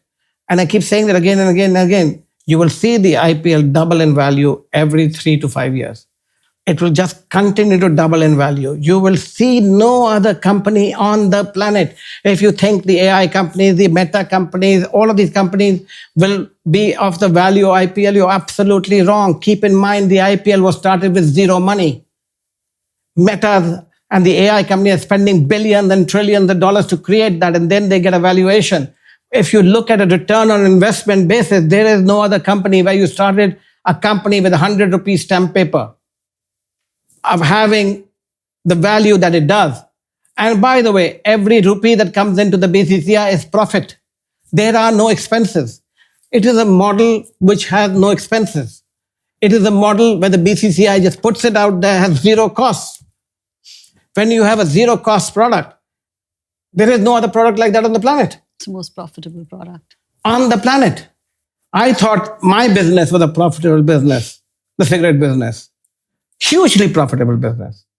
It costs 4.5 cents to make a packet of Marlboro in the world. But in different markets, it sells from $2 to $20, in some cases $40 a packet.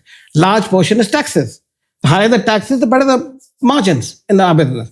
Then Disney, again, they took a Mickey Mouse, made it into a TV series, made it into merchandising, highly profitable business, high margin business, highly addictive again. Similar sports, ESPN, highly addictive once you got it in. Negligible costs, everybody wants it. Now the cost is the rights fee. But ultimately, where is the rights fee coming from? From the product, and that's the IPL. So I created a product with all the bells and whistles of all my learning. And by the way, somebody says somebody else can do it, do it. It hasn't been done. We have the NFL, the NBA, the EPLs, MLB. I took a piece of each of those. And I incorporated the draft from the NFL. The auction was something I created myself because I own Sotheby's. So, and as a family. And so I learned that. So there were different aspects of the Modi family at large, businesses that I got a peek into, or I got an inside view into, which I was able to take and say, oh, great, this is a great idea. Why didn't I implement it into the IPL? No other league in the world exists like this. And these are not new ideas. These are ideas that have been going on for centuries. But you packaged it. I packaged it together with the right flow and the right momentum and the right formula. It's like a scientist sitting and creating a new medicine. And you decide what the right dosage is going to be. And that's the dosage that they created. And that's what the IPL is.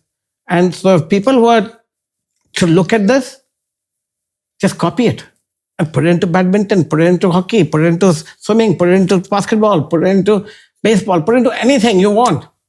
It's the right formula. And it's the formula which had no cost. How was it?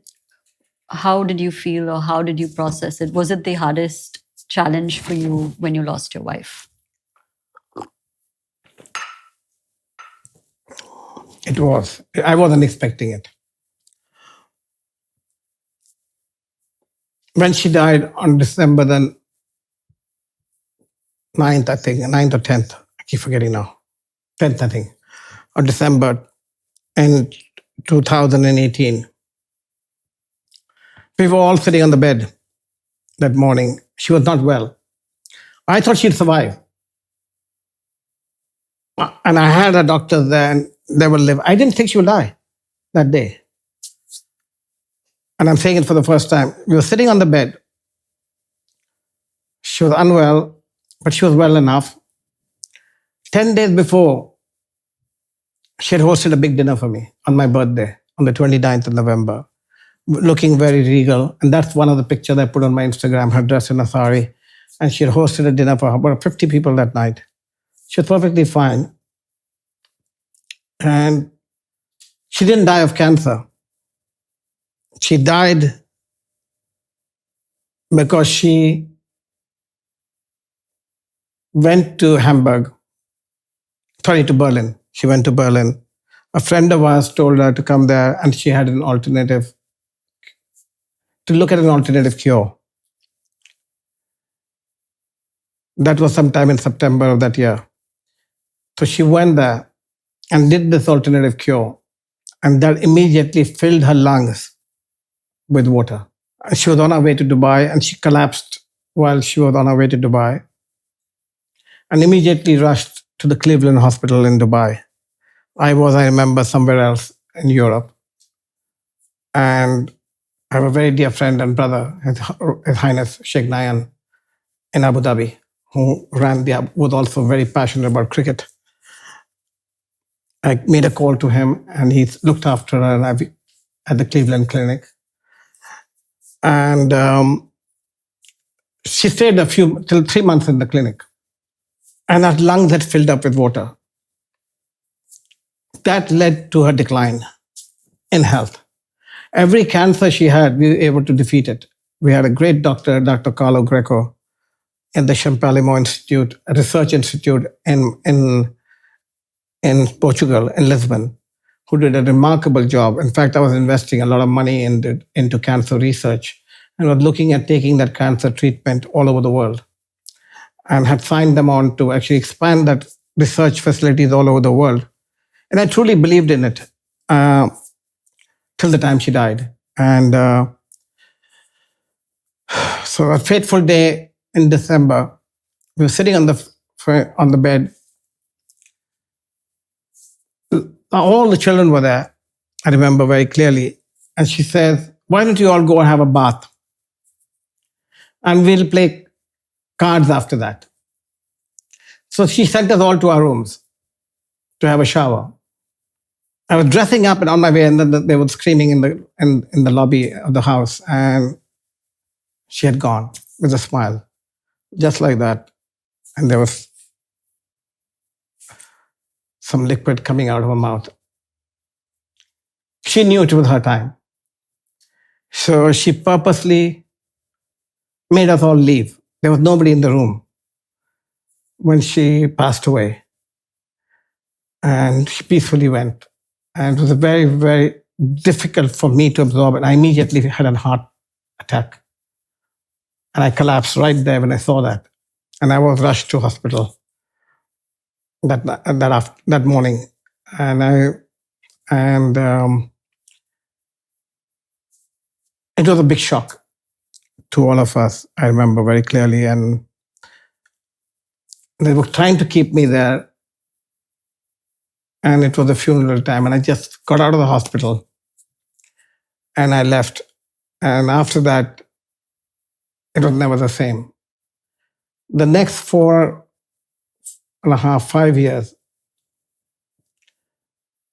the following year, my father passed away. Those are the two pillars of my life. And that was the biggest slum in my life. I stopped seeing anybody. I stopped meeting anybody. And I went into complete depression. I had no time for my children. I had no time for anybody.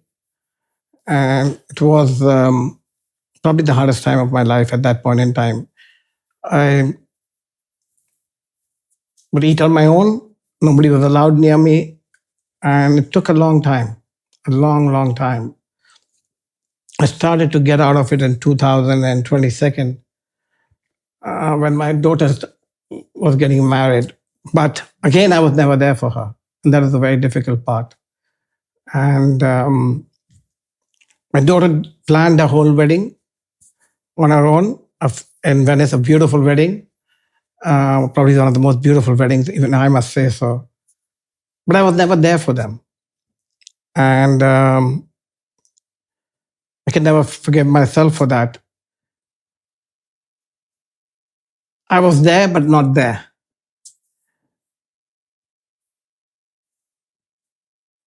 I didn't know how to explain it, but it was so difficult. And we moved into this house. It could be the environment, everything around me was her and her and her. And that started to pick me up and got me back onto my feet. I got back into doing the right thing and being there for my children. And my daughter then had a son. It's now the most precious thing in my life. And I was there for my children. And I thought I'd lost them all. And so it was not an easy frame to go through. And in the meantime, so you would see from 2018 to 2023, 24, you would see even on my social media and everything, you'll be seeing a lull. And I was there, but not present. But I'm glad I'm back. I have a beautiful partner in life, Rima now. She's Lebanese descent, very good, old friend.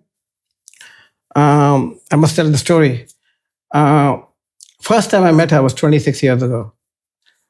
She was a very good friend of a sister-in-law of mine, Minal's sister.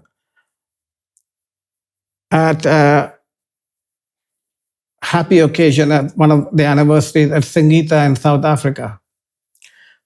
I was newly married, and she was newly married, my partner, and they were best friends, my sister-in-law and her.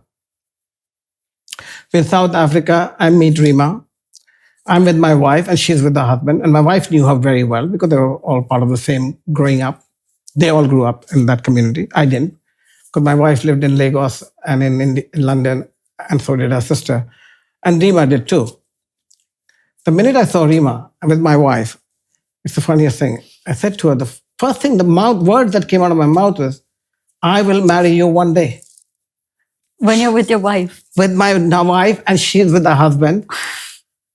And I said, I will marry you one day. You'll see her around the rooms and some of the pictures out there. That was the first word that came out of my mouth. What did everybody say? Everybody cracked up. And my wife says, he's a sucker for beautiful women. Okay? Of course. And her husband said, oh, let me take your wife and you take mine. Okay? So it became a big joke. And we became the best of friends from that day onwards. And she was a close friend of the family. Her children are close friend of my children.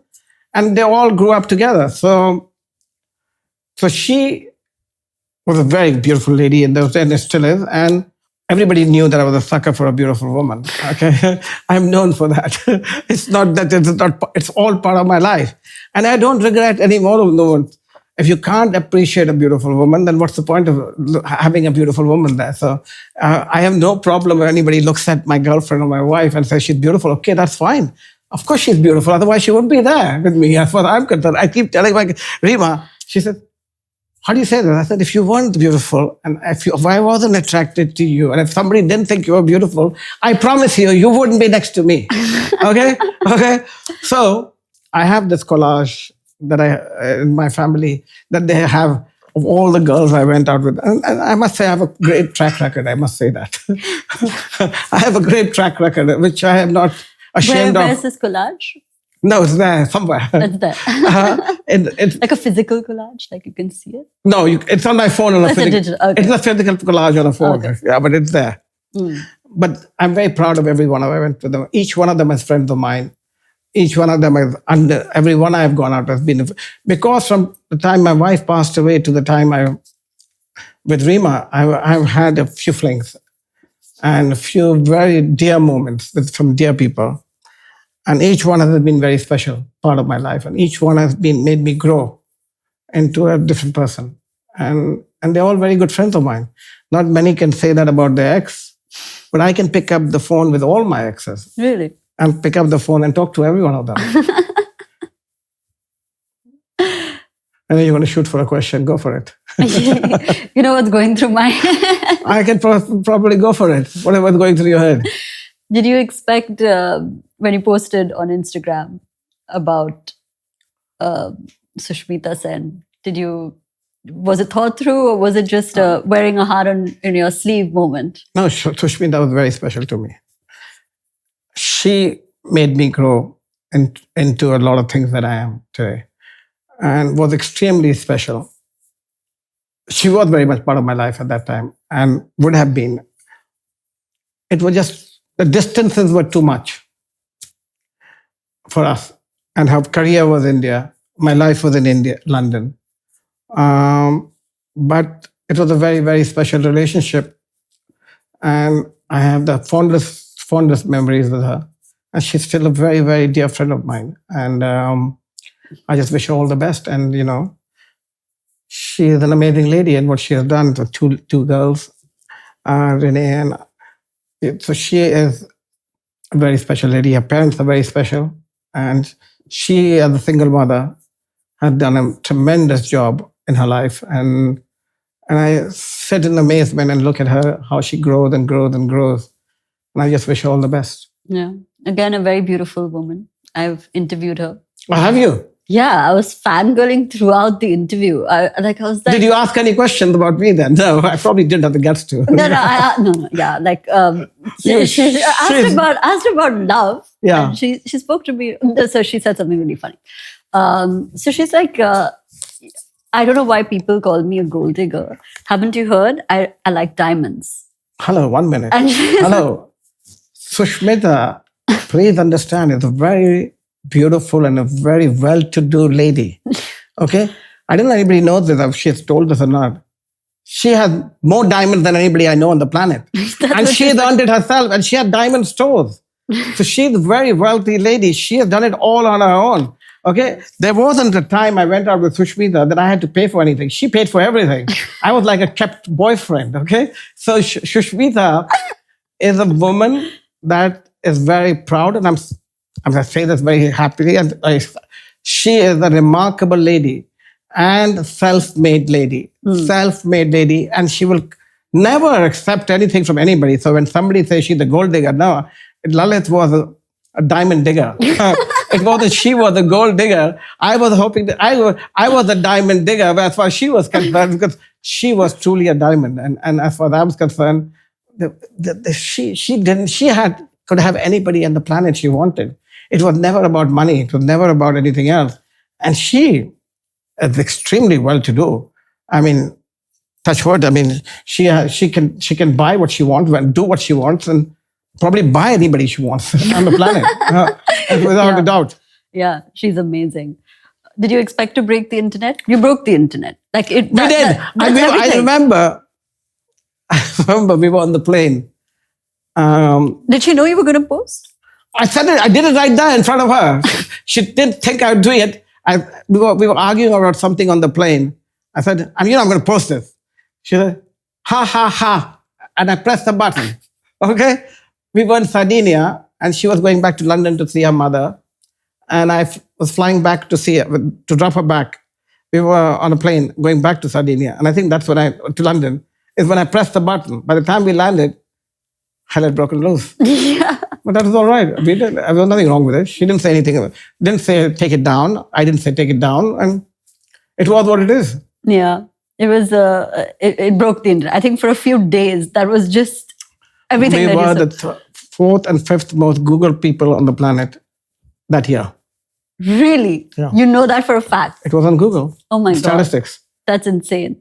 The Pope was one. Then somebody else was number 2. Obama was number 3. I remember that year. And you were number 4? 4 and 5. Yeah. Oh my God. Yeah. Yeah, but it's so beautiful that... but we had a beautiful story, so it's okay. I don't regret 1 minute. Yeah. She's a beautiful lady. I only wish her the best. And very special mother. Very, very special lady. Very good with her do's and don'ts, and amazing character she has. Yeah. You know, you said no regrets. That seems like the theme of your life, that there are no regrets, and you did what you did and you continue to do what you want to do. Do you look at life differently now? Like if you look back and say that, okay, maybe I could have done this differently and the outcome would have been different. Do you ever have not that? really. It wouldn't make me the person I am. Things happen for a reason without us realizing it. That was one moment, if I look at back with Sushmita when I posted, it wasn't scripted. Okay? Part of my life. It just happened. And it is what it is. There are no bad moments. It's how society looks at it, whether it's good or bad. To me, there are none. I'm proud of everything I did. And it is part of my life. Some have been learnings, which manifest themselves into a newer thing that I do. And some of them have been inspirational. Some of them have been absolutely unheard of. But it is what it is. And so there are no regrets. I never do anything in life that I need to hide from. If I did it, I own up to it. The regrets, I own up to it. And I learned from it. You know, if I hadn't gone to the depression and gone on my cocaine binge, I wouldn't be where I am today and not stand the stuff anymore, can't look at it anymore, and be what I am and grown from it. I could have gone into a depression, gone to a rehab, gone to anything else, but I didn't. It was my willpower that broke it. A lot of people don't have kind of stand up to it and fall into the trap. But I got out of it, and I have a strong character as far as that's concerned, but no regrets, none at all. The happiest thing is that I'm with my family and my children, and that's, you know, I pushed my daughter away. During her wedding, during the time? During the time. And not that I intentionally wanted to do it, it did, because she didn't agree with certain things, that's fine too. But that was her learning. But today we are the closest people, and my son is the closest person to me. And that is due to the fact of what I may have done to them and how they felt to me as a father. But today she has a child and she realizes, and in her own way, we don't have to talk about it, but she herself feels it. And it's difficult for the children too, very difficult, because they lost a mother and they felt I wasn't there, rightly so. And I need to make it up for the rest of their lives. But luckily, we have moved on, and I have zero regrets. And, you know, I thought Mr. Srinivasan was my enemy, but he isn't. He is who he is. You can't change anybody who they are. And whatever happens, happens for the right reason. And absolutely zero regrets. Do you miss home, or is this home now? This is home now. You know, there was a time it would hit want me to say, I should go back and I should do this. There's no restriction to me going back. Yeah. There is no case against me. Yeah. I can go back tomorrow. Why won't you? I choose not to because of the fact that I don't find it safe.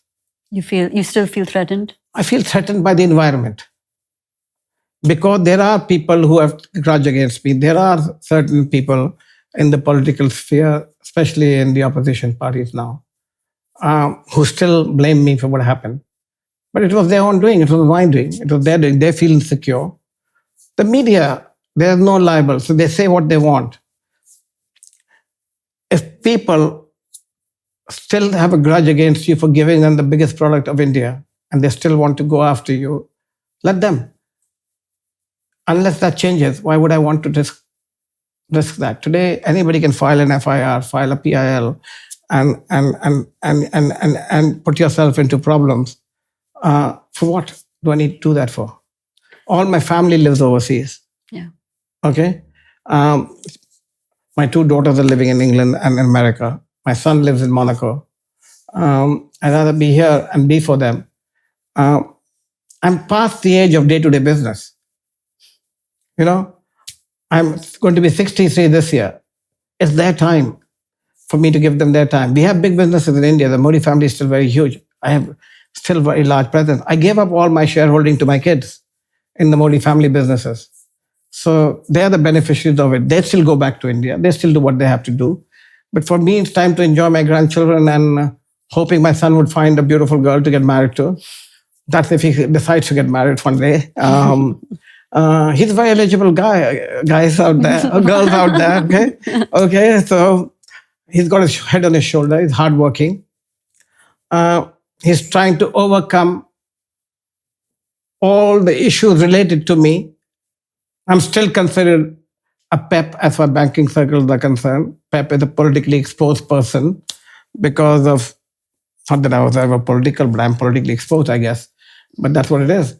And so they're trying to overcome and move on with their lives. My job is now to make sure they stay grounded and move on with their life.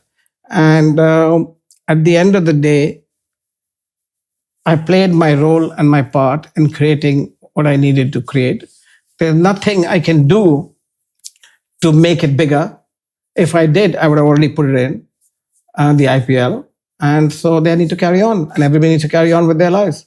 If today they offered it back to you? I wouldn't take it. I wouldn't, because the world has changed. It has become so big, the IPL. I would never be able to take it back with having somebody over me. It wouldn't be the same. I wouldn't be able to report to anybody. Let's put As it the president. It's no longer the BCCI or the IPL that it was when it was. It's no longer the F1 that Bernie Ecclestone had.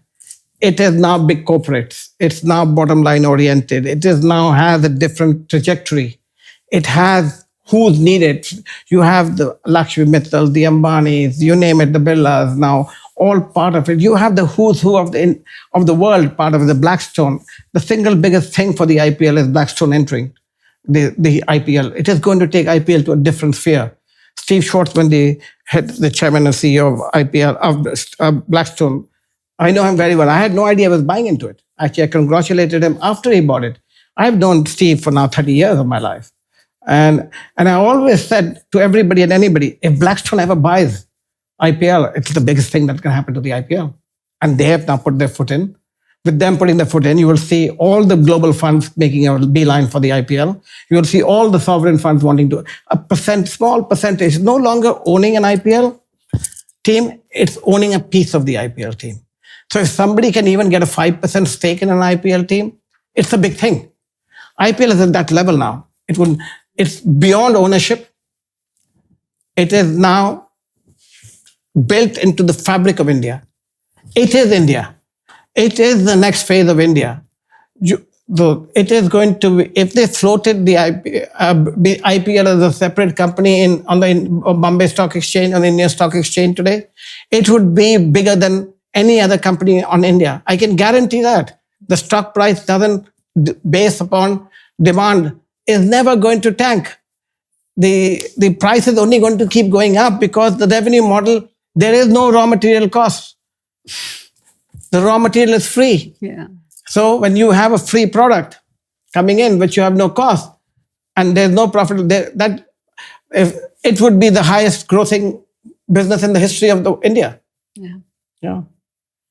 What about you? Your Instagram feed is full of you living life king size. You're in Greek islands and traveling. So what's keeping you up?